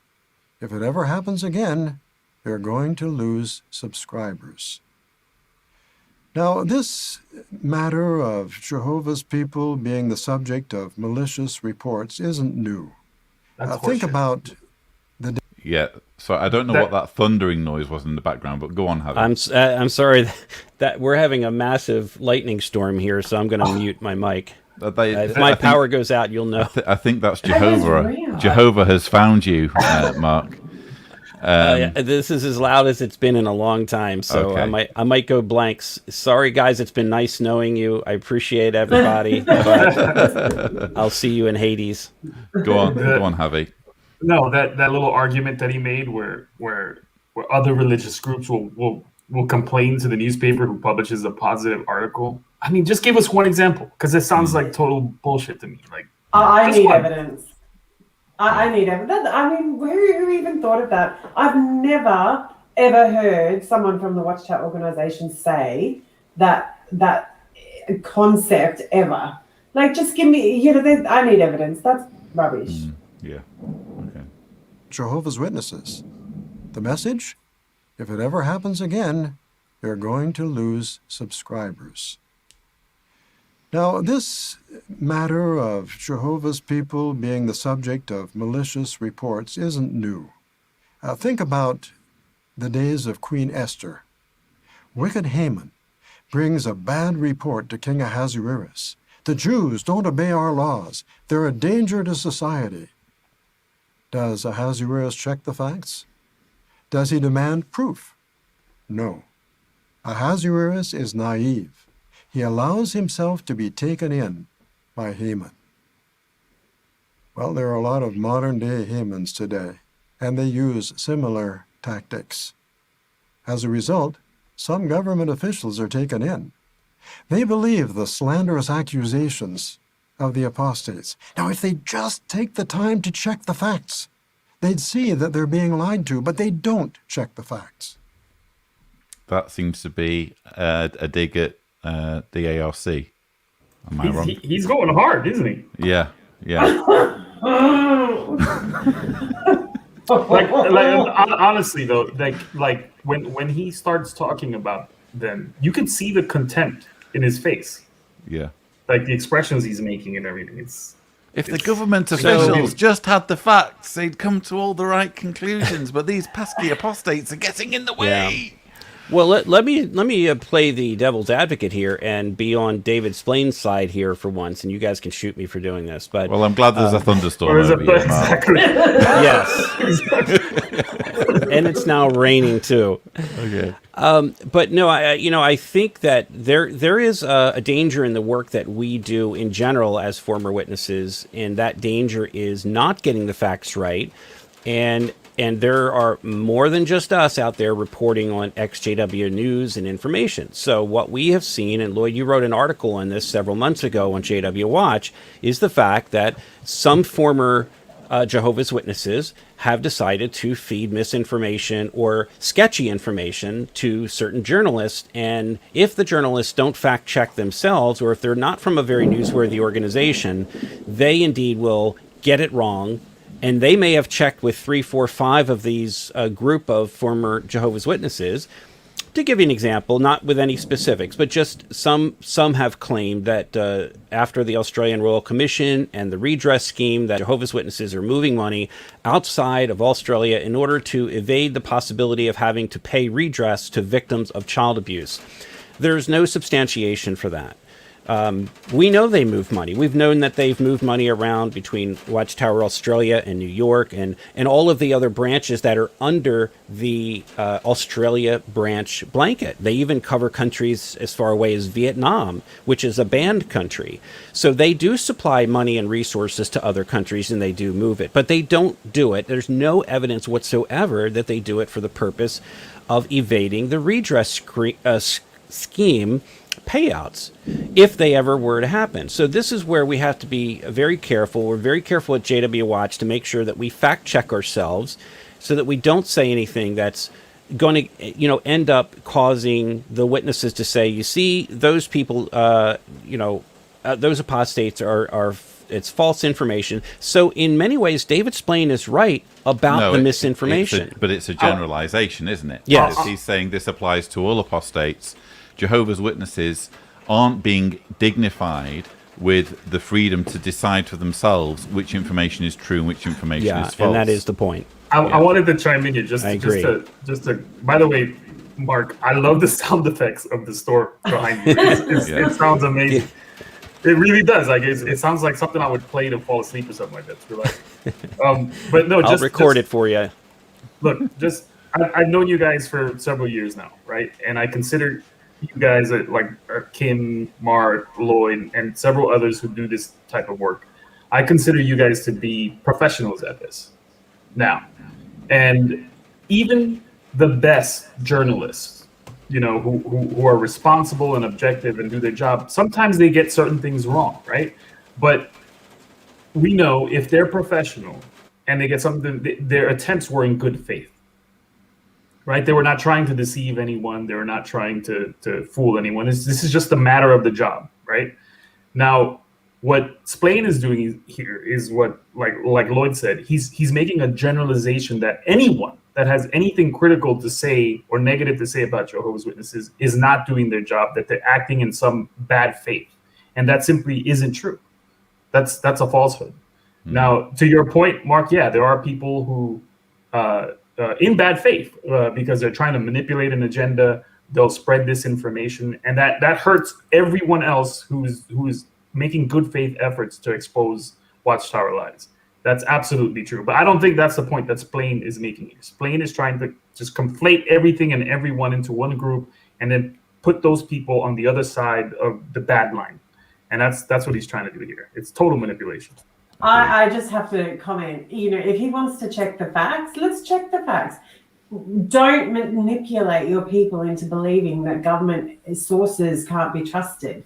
In the Australian Royal Commission, there are people, Jehovah's Witnesses, who will not believe that there were 1,006 cases perpetrators and that there's 1,800 cases, and that this was all just made up by the government and this is made up by reports. No, this information was subpoenaed and provided by the Watchtower organisation to the commission. So Watchtower gave them those figures. It could be rubbish. It could be twice as many as that. But even in what they've given is bad enough. So, let's check the facts. Don't just blanket say, oh, they provide false information. No, let people have a brain and think for themselves and find out the facts of the matter, because they will find out that's where the information came from. It's not made up by the media. Indeed. Let's make more progress. Again, it's bad enough, brothers, when government officials are taken in by false reports. Don't you be taken in. Have you ever heard the expression trial by media? It works like this. Someone's charged with a crime, and the case is widely publicized in the media, and the media present the case in such a way that everyone who hears about it thinks the man is guilty. Of course, to avoid a lawsuit for slander or libel, these media reports are very carefully worded, and we need to understand what the wording means. Here's a good principle to keep in mind. Job chapter 12 and verse 11. It's amazing how many principles we can draw from the book of Job for this talk. Job chapter 12 and verse 11. This is Job speaking, and he says, "Does not the ear test out words as the tongue tastes food?" Does not the ear test out words? What does that mean? Does it mean that if we learn that apostates are going to be featured on a TV program, we should watch it to see if what they say is true? No. It basically means to consider the source of the words. If they are the words of apostates, why would we believe them? Now think of it this way. You have a bottle on your shelf that's marked poison. Do you need to open it up, take a swig, to see if it really is poison? Believe what the label says. Now, for the purpose of this discussion, let's consider another way we can test out words. Okay, I'll just pause there, and I've noticed a few expressions. Thoughts, panel? When he asks, does it, if you see apostates are going to be on the show, does it mean that we should watch to see if what they say is true? The answer to that is yes. It's always yes. He's telling people to use their capacity to think, to decide whether or not what they're hearing is truth. Well, how do you do that if you completely ignore them and shut them off? You can't do that, right? Like this is just ridiculous. The other thing is, stop referring to Job. Job was allowed to be tested. Jehovah did not provide the if this and but that and the caveat here and the exemption there. He just said, test him and prove, and let him prove his loyalty to me. Let them, let them watch it and let them prove their loyalty. Don't try and control the universe, and stop using Job. Yeah, if Job had been written by David Splane, Job would have been wrapped in bubble wrap and taken to a plush hotel suite and been given noise-cancelling headphones when the comforters came close. The whole point of Job is that, like you say, Kim, he was tested. It's so annoying. I've got to go and get a drink. He describes exactly what he's doing here. Right, when he gives the example of the bottle of poison with a label that says poison, what he's doing is he's just using a blanket term to poison the well, right? Like he's like, look, if you can identify these people as apostates, that equals poison, avoid, right? Where that's not.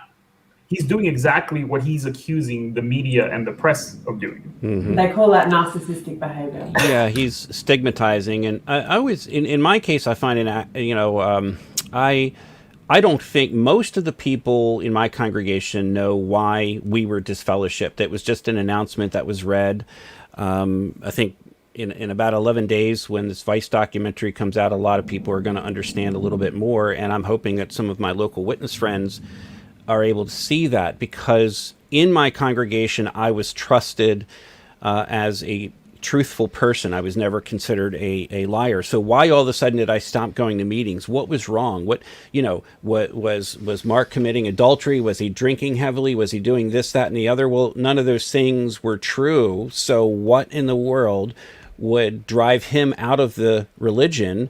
And then suddenly I hear a few. I think you got your answer there. So there you go. Jehovah has said that I am telling the truth, unless Satan can throw thunderbolts. But if you're a trusted person, and this is why I encourage those who are, and I know there's those who are listening right now that are PMOs, or physically and mentally out. Not everybody's going to be an activist, but always research, always tell the truth. And if you are a respected person within the JW organization, people will listen to you when you are out. Not everyone, okay? Especially when they disfellowship you. And in our case, I don't even know if the witnesses know it was for what they called causing divisions. What does that even mean? But if you're a respected person, you're going to be respected on the outside. Don't lose that confidence. Have that confidence. Reach out to people in a very respectful way to say, look, I love you guys. I want you to understand this is why I left, or these are the concerns that I had. And that's really how if you're genuine and honest, that's going to go a long way toward helping people see that, majority of apostates are just genuine people that are out to help others, gain their own freedom if they so choose to do that. I'm gonna, while we wait for Kim, just take this opportunity. No, I'm here. Oh, okay. I'll save the super chats till the end then. Let's make some progress. On your shelf that's marked poison, do you need to open it up, take a swig to see if it really is poison? Believe what the label says. Now, for the purpose of this discussion, let's consider another way we can test out words, and that is to pay attention to what the words mean. Remember, we talked about media reports and how these are very often carefully worded to avoid a lawsuit. So suppose a report indicates that someone has been charged with a crime or that he's being investigated. All right, you have two words, charged and investigated. It doesn't mean he's guilty. Or suppose that someone is convicted and put in jail. Well, that would apply to our young brothers in Korea, wouldn't it? They were convicted and jailed. And what was their crime? They refused to kill someone? Did they do anything wrong? No, that's not true. Or someone is found guilty by men, as Jesus was. It doesn't mean that he's guilty in the sight of God. That's bullshit. So what's just happened here, ladies and gentlemen, Goodness, is the religion of Jehovah's Witnesses has now stooped so low that they are now saying to their followers, you know what, crime, not such a big deal. People being convicted of crimes, that's just human authorities. We'll decide whether someone's done something really bad, and it could be that one of our followers is a convicted criminal, and it doesn't mean anything to us. This is how low this organization has now stooped. And I did a search on Watchtower Online Library, which anyone can do. I searched for the term law-abiding. You have to do it in quotation marks, law-abiding. Came up with 254 results. Bear in mind, Watchtower Online Library is limited as to how far it goes back. It goes back to 1950 for Watchtowers and 1970 for books, booklets, and awakes. 254 results. This is an organization that has historically, and right up to the present, been proud of the fact that its followers are, quote, law-abiding. Now, in 2021, well, we'll decide which laws we want to abide by, and if one of our followers breaks the law and is convicted as a criminal, we'll decide whether that's a bad thing or not. That's the depths that this organization has now sunk to. Rant over. And I just want to fact check Mr. Splane. People didn't go to jail because they wouldn't kill people. People went to jail because they are conscientious objectors and wouldn't go through military training. Yeah. That's all I have to say about that. Yeah. Again, yeah. He's accusing the media of doing exactly what he's doing. Yeah. well, so first of all, this whole thing with murder, I mean, it makes me wonder what is going through their heads. I talked about my mom's congregation, the Lutherville here in Baltimore. They have a convicted murderer and rapist in the congregation who is incarcerated. And I got rather upset. I know you guys saw that I posted about this when one of the elders in the congregation connected my mom so that this murderer and rapist could write to her. My mom's 80 years of age, could write to her, and she didn't know he was in prison. He didn't know he was incarcerated. Had no idea. And it's almost like they. And this is why we have an issue with child abuse, where individuals do come out of the prison system and they are, groomed to become baptized witnesses. And quite often, there's a few cases where elders inform parents with children, but quite often the majority of people in the congregation have no idea the kind of crimes that this individual is guilty of. And that's the case with this man in the Lutherville congregation. He was convicted and actually sentenced to death in Maryland several decades ago, and he sits in prison. He became a witness, and now I think most of the people in the congregation don't know exactly what he did. And, anyway, I'm not going to get into that a little bit anymore. But Mark, is it not chilling that in response to the child abuse lawsuits and the huge controversy surrounding child protection, they're not even trying anymore. They're just falling back on, well, we'll decide, thank you, whether a crime's really been committed. So just because someone's been convicted by a court of law, that doesn't mean we hold anything against the individual. That's what they're that's their fallback position. That's how low this organization is stooping on this issue. And I was asked on Twitter today, because I alluded to this in a tweet, and someone said, are they talking about the Chicago case? You're going to be covering that, I know, Mark, quite extensively. Are they talking about the elders who are being criminally prosecuted for covering up abuse? And my response is, I think this is about the whole child abuse issue in general, which almost always results in an elder or a perpetrator who's a Jehovah's Witness being convicted, either for perpetrating child abuse or for covering it up. But I also think, and I'm going to play this comment back because I think that these words are grotesque, and I think these need to be hung around David Splane's neck for the rest of his life.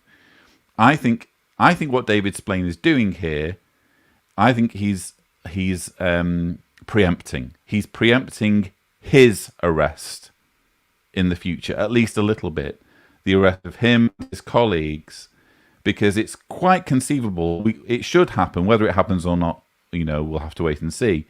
But it's conceivable that at some point the law will catch up with this man, and the law will catch up with his colleagues, and that there will be penalties against a leadership that knowingly puts children in harm's way, and that he ends up going to prison. And what he's doing here is he's laying down a precedent for Jehovah's Witnesses to continue following him and accepting his authority even when he's a convicted criminal. I think that's conceivably, at least in part, what he's saying, and I'll let you decide when I play his words back. You have a bottle on your shelf that's marked principles. We can draw from does not at the ear. Apostates. Why would what the words mean? Remember, charged and investigated. It doesn't mean he's guilty. Or suppose that someone is convicted and put in jail. Well, that would apply to our young brothers in Korea, wouldn't it? They were convicted and jailed. And what was their crime? They refused to kill someone. Did they do anything wrong? Or someone is found guilty by men, as Jesus was. It doesn't mean that he's guilty in the sight of God.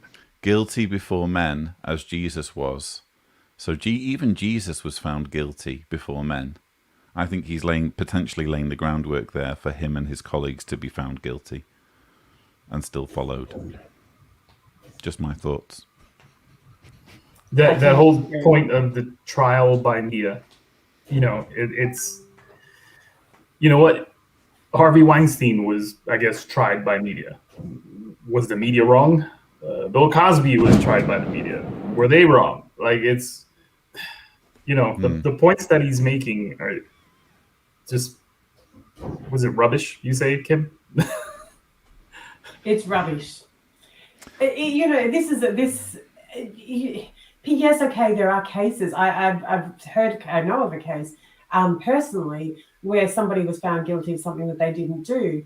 But that doesn't mean that that's a blanket rule across the board, and that it has nothing to do with Jesus and him being, that's part of their whole narrative of he was found guilty, an innocent man, and he had to die for humankind. Like, I just think that this is a whole nother level of rubbish. I'm sorry. Yeah. Well, when we get to the point where your religion is making excuses for criminality, I think that's the point at which you need to jump ship, quite frankly. Yeah, I agree entirely. Let's continue.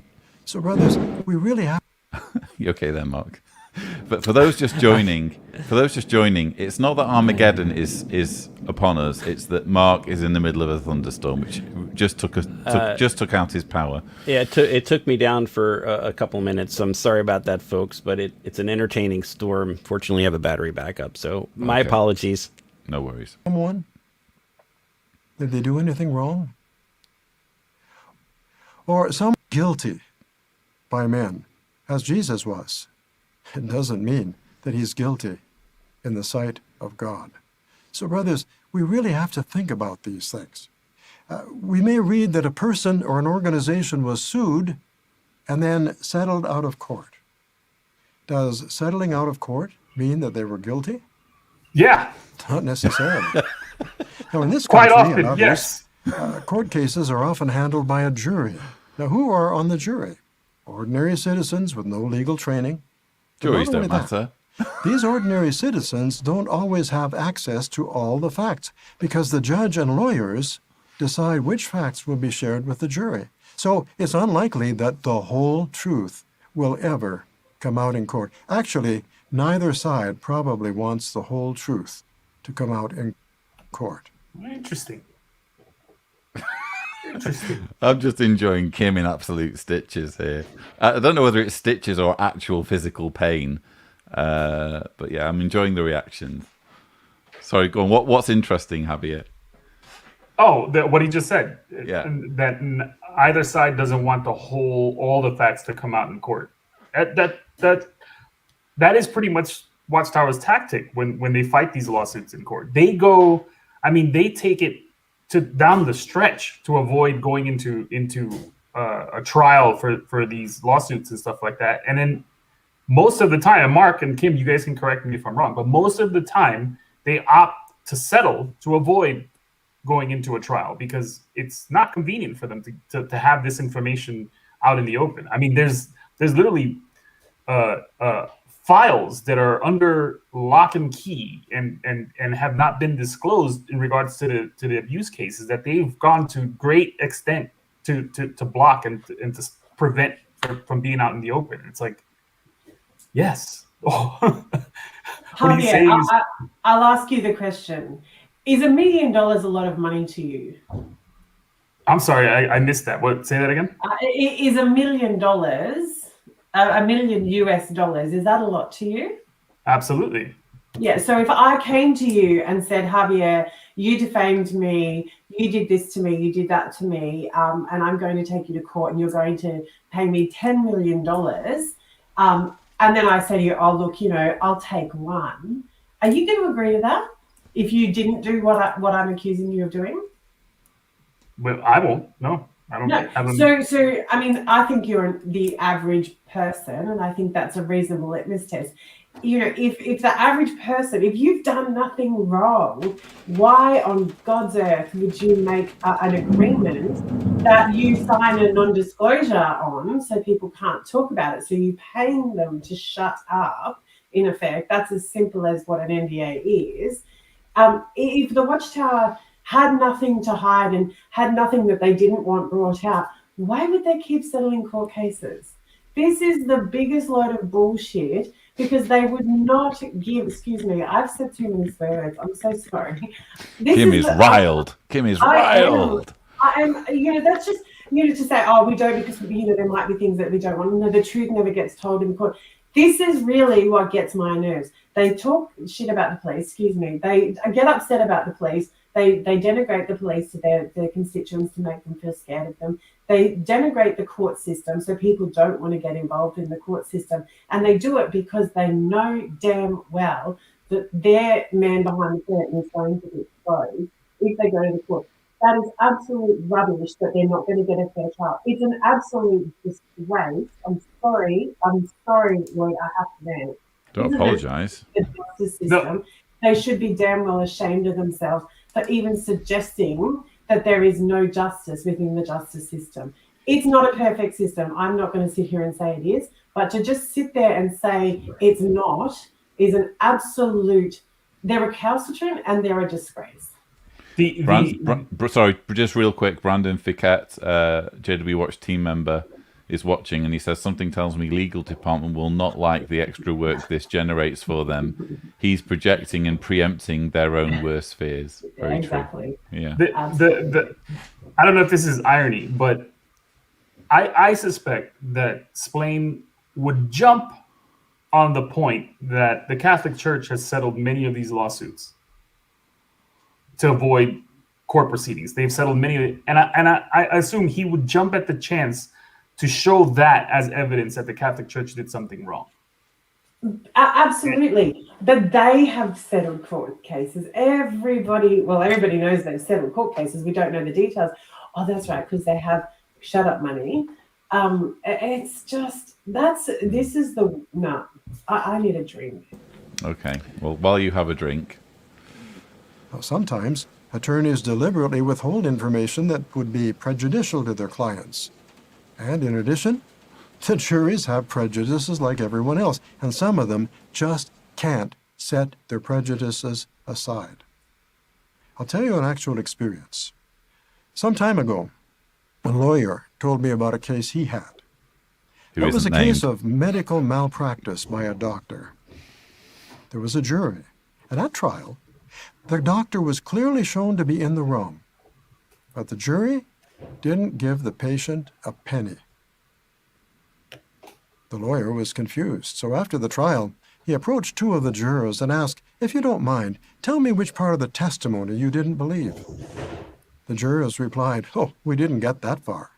The doctor was cute, and we didn't want him to have to pay anything." With deep thinkers like that, no wonder many lawyers try to settle their cases rather than bring them to a jury. This is bullshit. That's bullshit. Wouldn't that be cause for a mistrial or what? I don't know the legal stuff, but wouldn't that kind of like invalidate the whole process? Yes, that is the answer. Yes, it would be grounds for mistrial. This is just irresponsible. I'm sorry. This is a joke. You know, attorneys withholding information, yes, a database. We do hold it because it does make your case. This is a joke. No, this is too far. I'm sorry. No. It's infuriating, isn't it? Well, yeah, and I missed, part of it with the 2 power outages here, so I'll have to go back and watch it. But I think that, this deserves another couple hours of discussion at another time maybe, because this is significant. Our very first episode of JW Watch, or what do we call it? Watchtower in Focus. Our very first episode was the Fessler trial. And Watchtower spent 4 days defending themselves against abuse. There was absolutely never a question that the abuse happened. There was never a question that the Jehovah's Witness elders covered it up by not reporting it to the authorities. These are facts and evidence that are not undisputed. And that's the case with almost all of these civil cases and even many of the criminal cases. These are undisputed facts. We could talk about Chicago later, but those are undisputed facts. After 4 days of trial at Fessler, Watchtower decided to settle, and a non-disclosure agreement was signed. That prevented Stephanie Fessler from talking about her monetary award from Watchtower. It also prevents the attorney involved in that case, or the attorneys, from talking about the specifics of the settlement. So we don't know if it's $2 million or $10 million. So that's what happens with these NDAs. It does not negate the facts of the case. The facts of the case are in evidence. So if we're talking about Candace Conti, for example, we all know about the initial $26.2 million settlement. Okay. And then that went back and forth. They knocked down the malice off of that. It went down to a couple of million. And in the end, Watchtower made it all go away by signing an agreement with Candace Conti for an undisclosed amount of money. So we don't know what that is. That's her business only. But the facts of the case have not changed.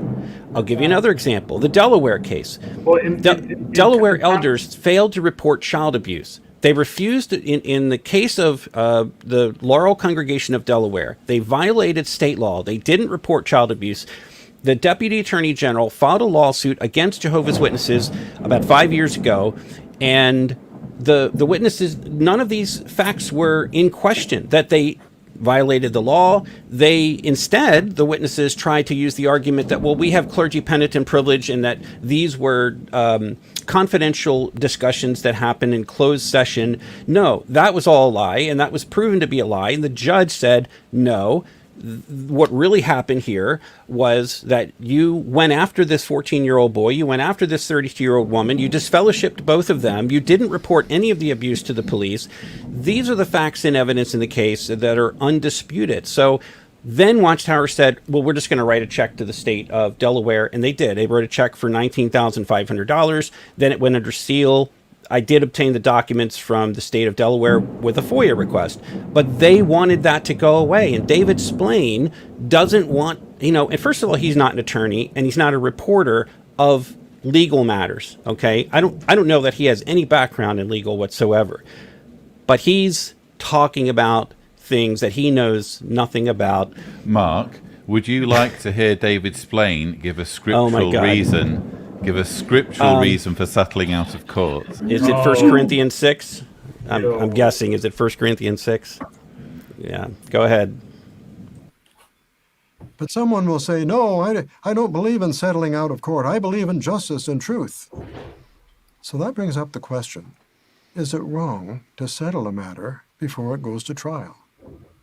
Or is it scriptural? Let's let Jesus answer that question. Turn to Matthew chapter 5. Jesus Christ, Esquire. And 26. Attorney Jesus Christ. Interesting that Jesus should mention this with all the important things that Jesus taught.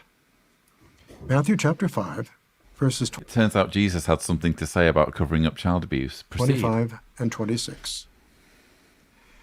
Be quick to settle matters with your legal opponent while you are with him on the way there, so that somehow the opponent may not turn you over to the judge, and the judge to the court attendant, and you get thrown into prison. I say to you for a fact, you will certainly not come out of there until you have paid over your last small coin. Now, this is interesting. Think about the Mosaic Law. Was there any provision in the Mosaic Law to throw someone in jail if he couldn't pay a debt? That wasn't the way. If he couldn't pay, he'd have to work it off, or a family member would have to work it off. So when Jesus talks about prison and a judge, he's obviously referring to what a Gentile judge would do. And you couldn't necessarily expect justice from him. Why might he rule against our brother? Well, maybe he got paid under the table by the other party.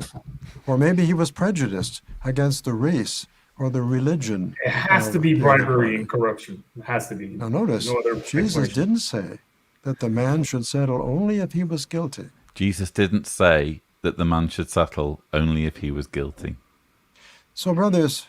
Yeah, so that's the scriptural argument in favor of covering up child abuse through out-of-court settlements. I quit. I'm done. I would come here. But did Jesus say? Jesus didn't say either way, did he? He didn't say, you know, whether you're guilty or not. Just, you know. So he's saying, this is, I can't believe this. This is just, I can't. I'm sorry. By the way, if you're ever in a motorcycle or traffic accident, be sure to dial 1-800-Jesus-Christ-Law. Like, come on. Like, no. You can't. What is David Splane actually trying to say here? Is that, you know... What he's saying, Kim, is that if you hear anything in the media about Jehovah's Witnesses settling a lawsuit, or if you hear apostates talking about us settling a lawsuit, actually what we're doing is going by the scriptures because Jesus told us to do this. No, but Jesus didn't tell them to do it. He said to settle your matters. What is the exact words that he used? Between so they brothers. don't turn you over to the court. He wasn't saying that. He wasn't saying either way.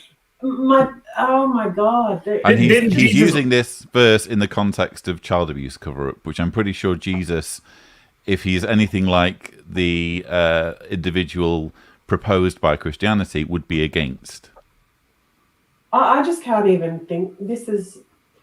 Mark, you're pretty quiet. I expected you to have more to say on this. Are you still processing it? No, I mean, look, Kim has spent years in law, and I want to hear what she has to say. And yeah, it is rather upsetting. As you can, this whole video has caused a massive thunderstorm here in Baltimore. I do work behind the scenes with a lot of attorneys as a consultant for these cases, and I am aware of things that happen, some things I can't report on. I'm aware of the settlements that are going on left and right, and as I say, many of them can't be reported on for several reasons. For example, number one, it may involve an individual who was never reported to the police, or the statute of limitations expired and that person never went to jail. This happens all the time, okay? So we have a person who,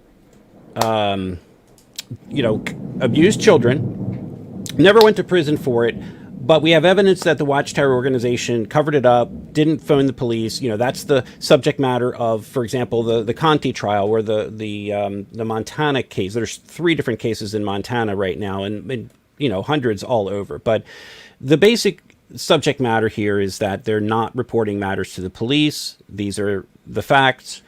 I'm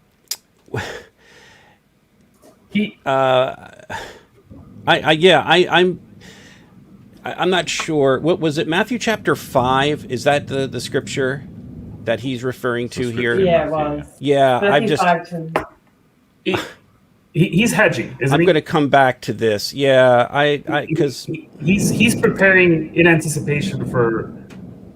I mean, it's already been in the press, and it's been reported on that there have been settlements. But he's hedging. He's hedging in anticipation that Jehovah's Witnesses will hear about this stuff that they're doing. and he's trying to CYA, right? Like, if Jesus told us to settle these lawsuits, is essentially what he's saying. So if you hear about this in the news, we're just doing what Jesus said. Yeah. Yes, So, but I I guess- refer back to the $1 million question, Javier. If the organization are not guilty and have no, there's no chance of success of the court case, why on earth are they just going to give you $1 million? Because the scripture says to settle a court case. It doesn't say which way, right or wrong, whether you're at fault or not. The fact is that, just settle it and be done with it. I think that they have a responsibility to their congregants and the members of the organization to say, oh, look, we're settling it because that's what this scripture says. And the scripture's right. It says to settle matters even though we're not guilty. And we had to give away $1 million of the money that you donated to the organization to them because they made a complaint about us. Heck, let's all get on board and lodge a complaint. We'll all lodge money for $1 million if that's their attitude. There's no risk assessment on their behalf. It's rubbish. It's absolutely ridiculous. Yeah, and I think the point that I was going to get to earlier was the fact that they don't settle cases. If you're just joining us, Mark is in the middle of a massive thunderstorm. It's not sound effects on my part. Go on, Mark. He's pressing the thunder button. Good point. I've never, in all the dozens and dozens of cases I've either researched or been part of, I've never seen a case where the Watchtower organization, as a defendant, was not guilty. They were guilty in every single case, and every time they wrote a check, whether it was a case we know about or a case we don't know about. And believe me, there's many more cases that we don't know about, and that's what I was trying to get to earlier. For example, if a person didn't go to prison, like Roderick Watkins is in prison for 80 years. He was a prominent elder. He molested all these kids in multiple states, okay? He's in prison. We know about that. We can report on that, talk about it, because he is convicted, all right? We know that. Additionally, Watchtower covered it up. That came out at trial. So those are cases we know about. But what about the cases we don't know about? This happens all the time. As the lawyers get together in backroom meetings, they're handling one child abuse case. Then another case comes up where the lawyers present it to Watchtower's attorneys and say, look, we've got another case here. We've got documentation. This guy was an elder. We've got witnesses ready to testify. What do you want to do? And a lot of people don't know this. And this happens in the Catholic Church and other organizations as well. Before it ever gets filed as a civil case, before it ever was heard by the media, maybe never heard by the media, Watchtower is writing checks left and right for cases they know they can't win. Now, why do they think they're innocent? Because that's what David Splane is saying, is that they'll settle a matter even when they're innocent. Well, they think they're innocent because they believe that they have the religious and constitutional right to have this child abuse database, cover it up, keep it confidential. That's why they think they're innocent. That's why they're telling witnesses that they're innocent, because they truly believe that they're innocent of these crimes. In the case of Chicago, it's an actual crime that these two elders are being charged with, or civil liability. They have been civilly liable for tens of millions, if not hundreds of millions of dollars, because they were guilty of it, but they don't believe they're guilty. So from the standpoint of David Splane, of course, he and his sycophants, the people that support him in the governing body, are going to believe that Jehovah's Witnesses are innocent of these charges. Don't believe everything you hear, in the media. Don't believe Satan is trying to promote lies and apostate material against the organization. But believe me, friends, it is true. It did happen. The facts are in evidence. And I don't know, I might throw my fist through the screen here if I hear something else from David. I think it's hot off the press. Kevin McFree should, expect a phone call from the Watchtower organization because according to Matthew 5 and 26, they like to settle matters. So let's settle the matter with Mr. McFree, shall we? Yeah, good point. Right. Let's make some progress. Let's not be naive. Don't believe everything you read. Just because an article is called a news report doesn't make it true. And an editorial is someone's opinion, and that someone may be wrong. And TV producers may have their own agenda, prejudice, and viewpoint. So, what do we say in revision? In conclusion, Our faith is under attack, and we have to fight. And Jehovah gives us what we need to fight with. One of the things he gives us, good associations. Satan will try to lure us away from good associations. He'll try to weaken our faith by getting us involved in bad association without our knowing. But Jehovah provides good association in the congregation. These are people we know. These are people we love. These are people who have our best interests at heart. Keep in mind the principle we find at Proverbs 13 and verse 20.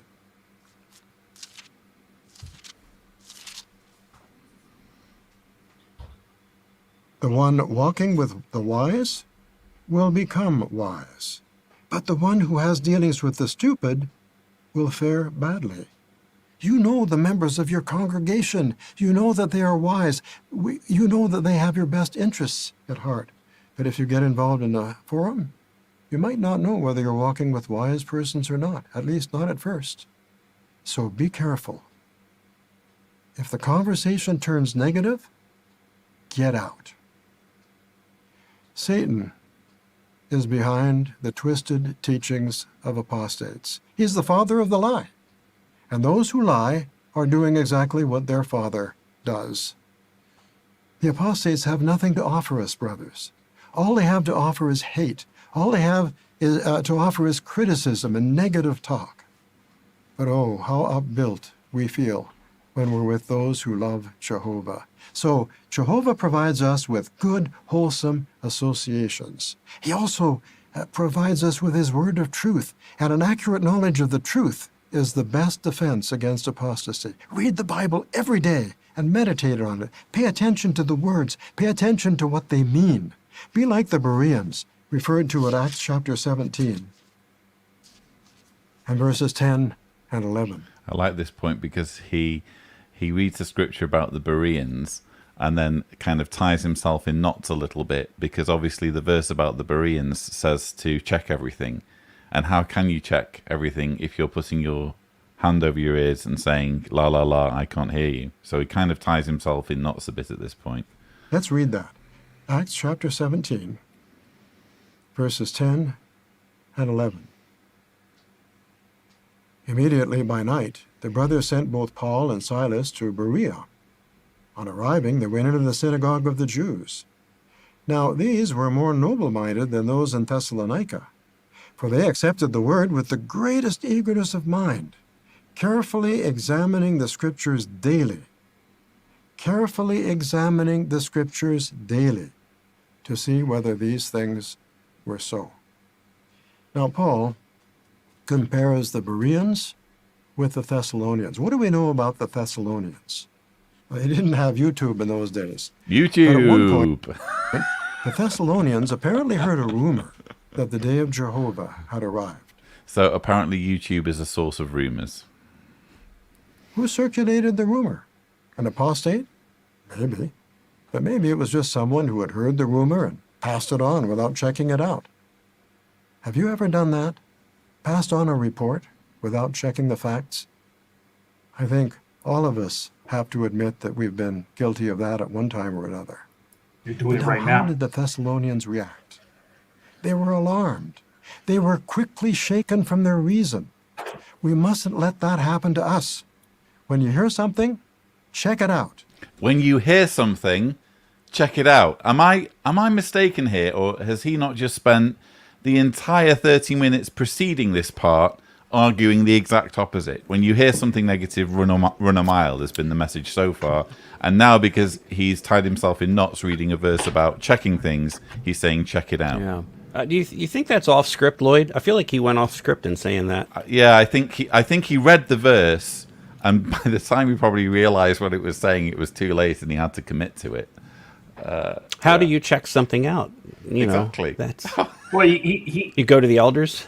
he explains what that is too, right? He'll say, I'm sure if you push him on it, he'll say, oh, by check it out, I mean, check with your elders, check with your Watchtower literature, check with the Bible. Not keep reading with Is your that the Bible. Watchtower literature that they've gotten rid of and told people to destroy because it stuffs up their current teachings? Is that the one? Oh, check the ones that are still approved. I should add that caveat. Right. Yeah. Okay. Just Don't checking. just circulate it. Don't just believe it. Check it out. Colossians 2, 6 and 7, the last scripture we'll read during this talk. And here Paul explains how we can avoid being quickly shaken from our reason. Let's read this final scripture. Colossians chapter 2, verses 6 and 7. Therefore, just as you have accepted Christ Jesus the Lord, go on walking in union with him. You do that and you'll be walking with a wise one, certainly. Being rooted and built up in him, and then notice this, and being stabilized in the faith, just as you were taught. If we're stabilized in the faith, we won't be quickly shaken by unfounded accusations by apostates or the media. False rumors are often spread during wartime. Brothers, this is war. We need to put up a hard fight for the faith, as if our life depended on it, because it does. And that's it. Thank God for that. Well, I like the threat. I like the threat at the end there. This is war. And he says we need to put up a hard fight for the faith, as though our lives depend on it, because it does. In other words, if you listen to people that we don't approve of and listen to criticisms of our organization, you're going to die. It's an existential threat. That kind of rhetoric is dangerous. Yeah. You know, it's funny. I kind of like that. It's an invitation. This is war. It's an invitation to keep going. I think I know who's going to be on the losing side, to be honest. Look, I think that this is an indication of just how deeply they are being cut by what they call apostate information, media reports, whatever you want to call it, how they're losing members. I mean, we have people, I had to laugh because I looked at quickly, there was like 1,444 people watching when I We had a checked. maximum of, we had a record of 1,500 on this live stream. So thanks to all of you for tuning in. Yeah. Yeah, I thought it was 144,000 for a second. But the fact that so many are watching, and I know for a fact that a number that are watching are active witnesses right now that are sort of under the radar. One of them went to his elders this past week and had a 2.5-hour discussion about one of these child abuse cases and raised some very important issues. Some of the elders knew about it. Some of the elders didn't know about it. But I think it's important that, you know, the people who are questioning, you know, David Splane says, we'll talk to the elders if you're having doubts in this. Well, you do that because a lot of times the elders are not always watching what's in the media. Sometimes they are, sometimes they aren't. But maybe there is a convicted child molester in your congregation or in your area. Maybe you should go and talk to your elders about it. Maybe they don't know about it. And maybe this information might help them. Because in the case of, this Roderick Watkins is not going away. A lot of people have left the Jehovah's Witnesses in Arkansas and in other places because of what they saw transpire with a man who not only abused kids in the state of Arkansas for almost 20 years, but who did so in the state of Illinois. And we also know that he was a Bethelite and he lived in other states. We don't know fully the extent of it right now. So I think it's important that people get a broad perspective, and they are asking these questions. Why would you, on the one hand, say that Jehovah is protecting people, the angels are watching over his organization, while at the same time children are being molested, even by elders, not just by worldly people or people with low morals, but people who are highly respected within the organization? Those two things don't coincide with each other. Jehovah protecting his organization at the same time allowing this horrific child abuse. And it's not just one case, it's hundreds and hundreds of cases with multiple victims where their lives are affected forever. You don't get over even a couple of incidents of child sexual abuse. You don't get over that. So, is Jehovah allowing that? Ask those questions of your congregation elders. Get them thinking. Lloyd, what day of the convention was this? I'm sorry, I don't know if you mentioned this is the final talk on the Saturday of the convention, and I might add that the 1,500 people who are watching this live stream and any who watch it in the next few hours are seeing this talk more than a week in advance of it being released on jw.org. So it is in real terms a leak, because it's being seen and broadcast 8 or 9 days in advance of when it would appear on jw.org. This is going to, and it's in one way it's chilling that this kind of material is going to be seen and absorbed by Jehovah's Witnesses. But I've obviously had some time to think about this, and I look at this as a positive. I think what we have here is a massive faux pas on the organisation side. They just cannot help but say, don't look at the man behind the curtain, ignoring basic human psychology. And what this talk is doing is it's polarizing. So there are going to be Jehovah's Witnesses who respond to this fear-mongering, and it's an existential fear-mongering at the end of there. You're going to die if you don't do as we say. There are going to be some Jehovah's Witnesses who double down with their indoctrination, and there are going to be some Jehovah's Witnesses who say, good grief, they're still bashing on about apostates. I'm going to go and bloody well see what these apostates are saying. I'm so sick of hearing this.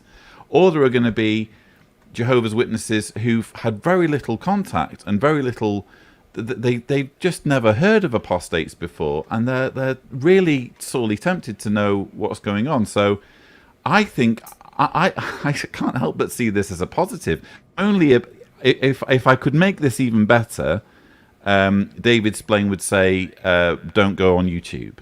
And he sort of said something about YouTube, about it being a source of rumours. The only way I could make it better, the only way it could fall more into what I would like to see, would be if they said, don't go on YouTube, because that would, again, drive lots of Jehovah's Witnesses to see what's being said on YouTube. But I am walking away from this generally with a smile on my face, but I do find absolutely stomach-churningly awful the fact that this organisation, which I spent decades of my life respecting as being quote-unquote law-abiding and promoting being law-abiding, have stooped to the depths of saying, actually, criminality, not such a big deal.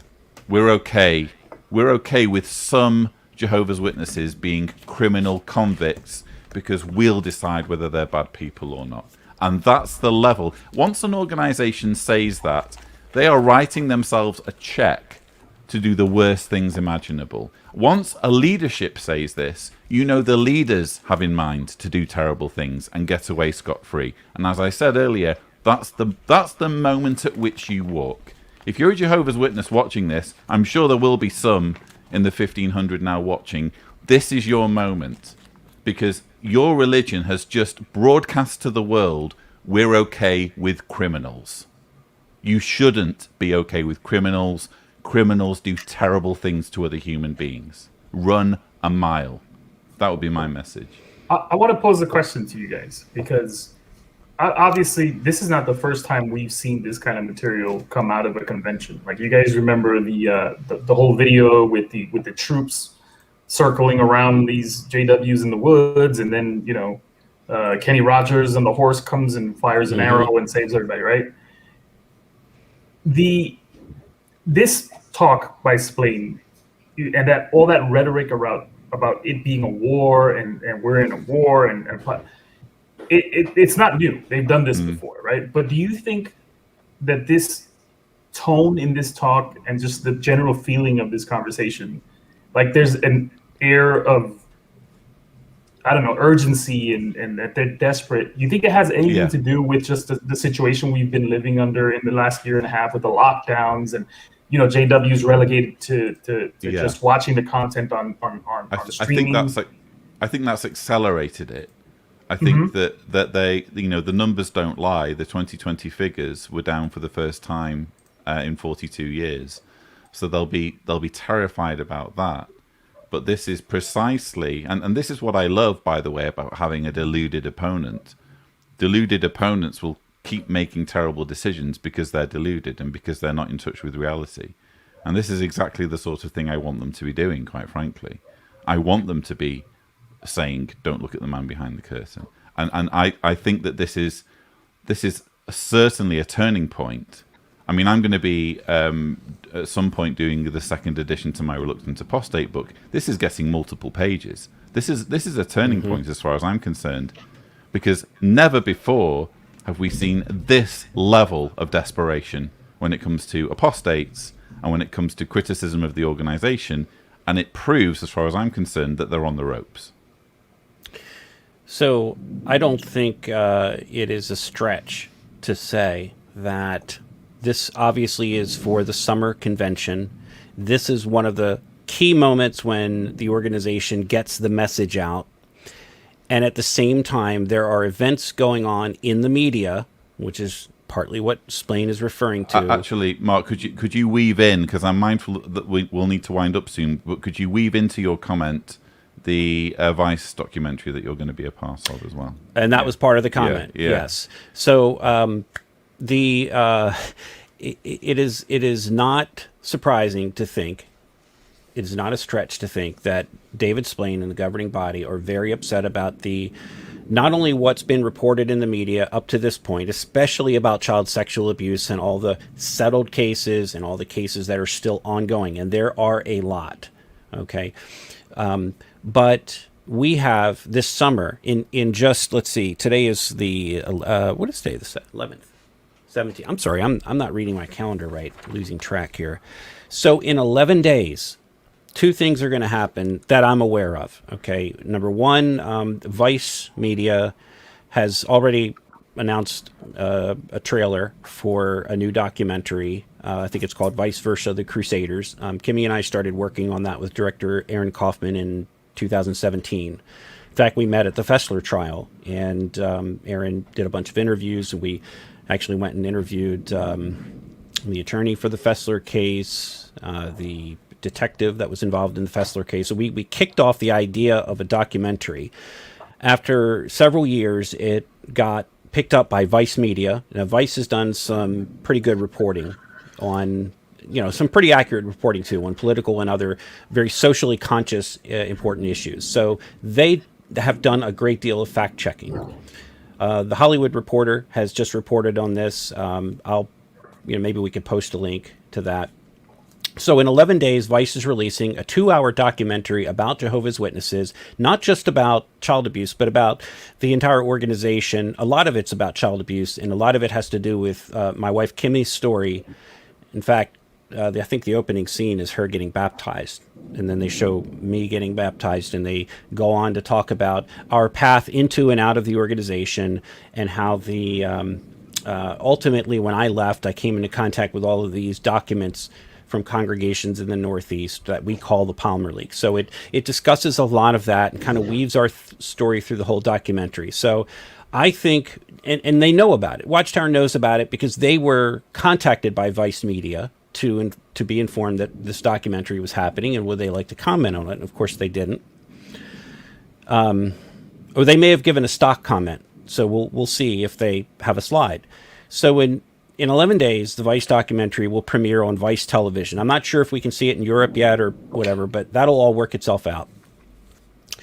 On the very same day, 2 Jehovah's Witness elders in Chicago are going on trial, having been charged with a Class A misdemeanor for failing to report the child abuse of a young girl back in 2006 that was just between 6 and 7 years of age. She had been abused repeatedly by her father. Her mother told the elders. They contacted Watchtower's legal department. Legal department told them not to report this to the authorities. Because they didn't report, no one knew about it, and the man went on to continue abusing his daughter for another almost 12 years until she finally got out and told the police, and they were horrified. They immediately put the abuser on trial in 2019. He went to prison for 50 years. 1 year later, last November, the state of Illinois filed charges against 2 Jehovah's Witness elders that have been elders for a very long time, Michael Penkava and Colin Scott. These are public charges. They've been charged with Class A misdemeanor, punishable by up to a year in prison and up to a $2,500 fine. We're going to be reporting on that through JW Watch. Maybe we'll do an episode, and Lloyd, you can comment on that. But those are two things that are happening in 11 days. Now, that's not counting our upcoming Truth About the Truth documentary and other media reports that we're going to be seeing. These are fact-check things. These are true. What David Splane really should be saying is, look, what he said at the end was like, go to the meetings. Do you love being at the meetings? Do you trust your friends? Do you trust the circuit overseer? That's fine. If that's where you want to be, that's fine. But don't call apostates liars when they spend, as you do, Lloyd, your entire career disseminating this information that's been fact-checked. And frankly, how can you trust your fellow worshippers when child sexual abuse is being covered up on an industrial scale, and there is actually documented policies? There's a playbook that elders are following to keep this stuff covered up. How can you trust your fellow followers? That's the whole point. They keep the elders themselves in the dark. And one of the issues at trial, in fact, this is just an entire book I have here. This is just Michael Penkava, the case against Michael Penkava in the court system that's been going on since November. This is just one case. There's two elders being charged. They keep the elders themselves in the dark. And one of the things we've learned is that when and this is really a breaking story. When the elders call Watchtower's legal department to report an allegation of child sexual abuse, what most people don't know and what most elders don't know is that they are not speaking to a lawyer. In almost all cases, they are speaking to a paralegal, that is an elder that works in Watchtower's legal department. And then if there's an issue, they call a real lawyer that works either in that department or somewhere else. They could be in another state. And then that lawyer then advises them whether or not they are allowed to report child sexual abuse to the authorities. They never allow them to report if there is a clergy penitent exception in the law where they have a loophole to escape reporting. So in other words, don't believe the lie and I've heard many elders tell this to people. They say, we're allowed to report now. We can report anytime we want. That is a lie. They're required to call legal. Legal tells them if they don't do what legal says, they lose their privileges as an elder. In fact, Watchtower Representative Doug Chappell admitted that in the Montana trial 2 years ago. So there's a lot that people don't know that the elders themselves don't know. They're not even given the names of these paralegals when they call Watchtower's legal department. All of this is going to come out. We're going to report on this with Chicago. And I thought, I mentioned that 1 Corinthians 6 earlier, and I wanted to just drive this home here. The organization, as you pointed out, Lloyd, is regarding this whole murder comment. They believe that they are a higher authority because they represent God. The governing body is God's spokesperson for God on earth. 1 Corinthians 6 says, does any one of you that has a dispute with one another dare to go to court before unrighteous men and not before the holy ones? Or do you not know that the holy ones will judge the world? And there's more to that. 1 Corinthians 6. They believe that the holy ones or the anointed, ultimately Jehovah's organization, is judging the world. And that's why David Splane made that comment about being superior, that their judgment of whether it's murder, otherwise, is superior to the judgment of civil courts that are largely run by Satan, just like the media is run by Satan. I think it's an important thing. And we know the extent of their deliberating when it comes to whether child sex abuse happened or not. Was there a second witness? That's the length, that's the depths of their deliberations. And we know about the database. They keep an extensive database, and we're digging, and I'm telling you, we're making big progress in Montana right now with that database because documents have leaked out that Watchtower does not want leaked out. And I don't mean leaked out, but they've been delivered to the court, and they're now public documents. We've talked about them on the show before, such as the CM database, Child Maltreatment Database. Those documents reveal the extent to which they collect data not only on the perpetrators of abuse, but upon the individual victims of abuse. And look, if you're a victim, you don't want all these men in your congregation and at Watchtower knowing what happened to you. That is your private story that should not be shared. That is for you to tell, and they should not have all these men have access to this database. So we're digging into that. The reports are going to be accurate when we report on them. They will. And I do just need to briefly, because we've gone slightly over time, I'm going to briefly go through the super chats, and then I'm just going to ask, I'm going to take what you've just said and what I've said as our concluding comments, Mark. Yeah. And then we'll just get concluding comments from Javier and Kim. I need to thank Andres Antonio Gonzalez Caceres for your very kind super chat. Huston Mices for your super chat. We've had a super chat from Cherry Clark Spitzer, Josh Mundy, Hilary Wallace, Andy Moon, Clarissa Skidmore, Kevin Asante, The Musician's First Choice, CNC 97, Never Perching, Mr. Learman, Victoria Roberts, Trini Carter, Jennifer Dickinson, Zenobia Simarusti, Deviant Soul, Cody Downs, Huston Mices again, I think, Adrian Quintina, Excited Joyous Worldly, Cassie Davis, Serg, lots of super chats, Sharon Idle, Austrian Wolf, Junior Domingo, Is It Really So, Wayne Garrison, and Juan Romero. Huge apologies if I've missed anyone. We do, with producer Bob's sterling efforts, try to keep up with any super chats that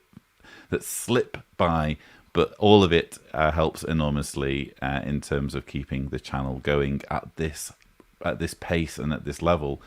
Javier, oh sorry, I've just removed him. Wrong button. Javier, what are your concluding thoughts? Oh, you're muted. Sorry. Sorry about that. Yeah, it's okay. So I guess my concluding thoughts will be, I mean, we've talked this to death pretty much, but of the people, all the people that are watching, I'm sure there are some Jehovah's Witnesses like we've said, and so I'll take this opportunity to speak to those people specifically, and I hope that you don't do what Splane wants you to do in this case.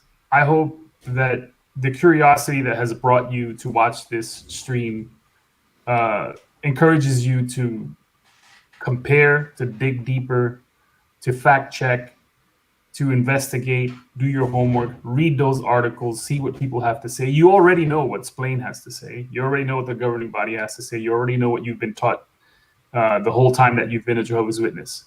You already know all that stuff. So go out, look up this information, look up those court cases that Mark is involved with and that he talks about.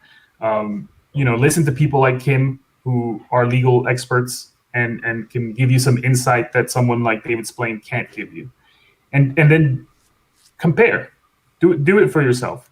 The truth will stand up on its own. And if what David Splane is saying rings true to you, then by all means, go back to your faith, and I hope that you're happy and that you enjoy. And if it doesn't, if it takes you in another path, in another direction, also know you can be happy, you can be satisfied, you can find a lot of positive outside of the organization. And if it leads you that way, I hope that you can count on people like myself or the people that do the work with Lloyd and many, many, many others that are trying to make a soft landing for people that leave the organization.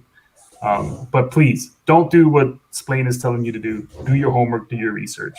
And that's, if there's a message, that's it from me on this debate. Well said. Okay. So Have you calmed down now, Kim? yes.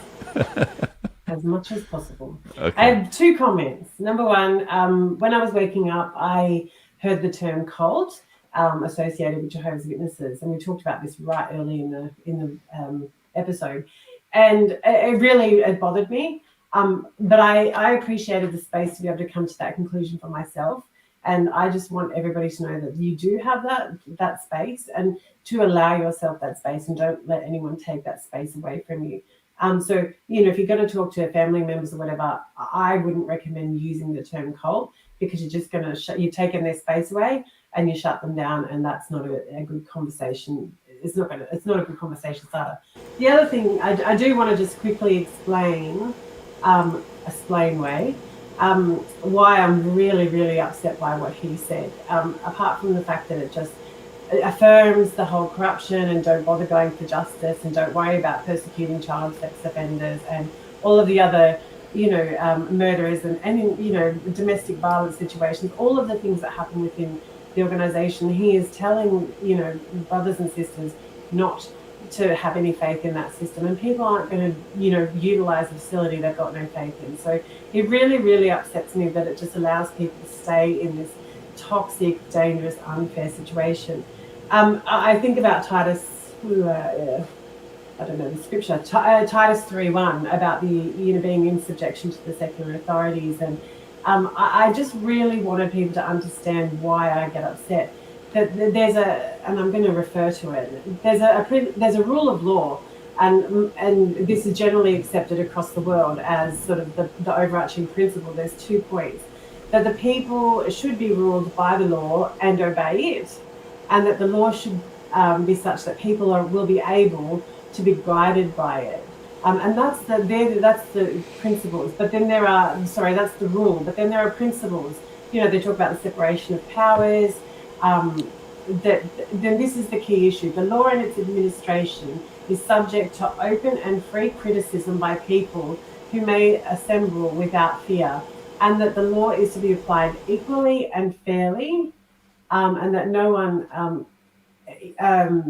The judicial system is independent, impartial, open, and transparent, and provides a fair and prompt trial. What he said today, in effect, is it's offensive. It's an absolute misjustice when it comes to they're denigrating the whole legal system and the justice system. These are the principles and the practices of law that are universally accepted across the world. I don't care what country you're in.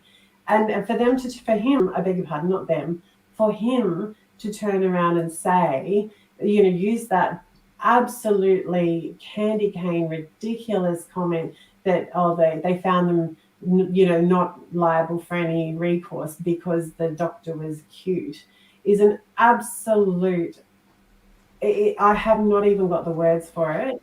It's just reprehensible, and I think that I can imagine that any lawyer or any judge, magistrate, anybody involved with the justice system would be absolutely shocked, speechless, and just incensed at the illustrated disgraceful. We were losing your audio a little bit, Kim. Sorry. Oh, can you still hear me? I can hear you now. Yeah. Yeah, I think that anybody in the justice system in any capacity would be absolutely disgusted and just at a loss as to how to reconcile this in their brain. It is absolutely disgusting. Absolutely. I hope that people can understand why I'm so angry about it. We do. And I liked Brandon's comment that David Splane's just given the legal department a whole lot more work to do, which is brilliant. But that's all we have time for. I won't do another concluding wrap-up, just to say 2 things. First of all, this is now a religion that is fine with criminals. And second of all, you heard it from the horse's mouth. If you hear something, be like the Bereans and check it out. But that's all we have time for on JW Watch. Thank you so much to my amazing panel for your wonderful insights. Viewers, again, you can watch this David Splane talk unedited around about 8 days from now when it's released. But that's all we really have time for. Don't forget to subscribe to the Lloyd Evans channel for more such videos. And as always, thank you for watching.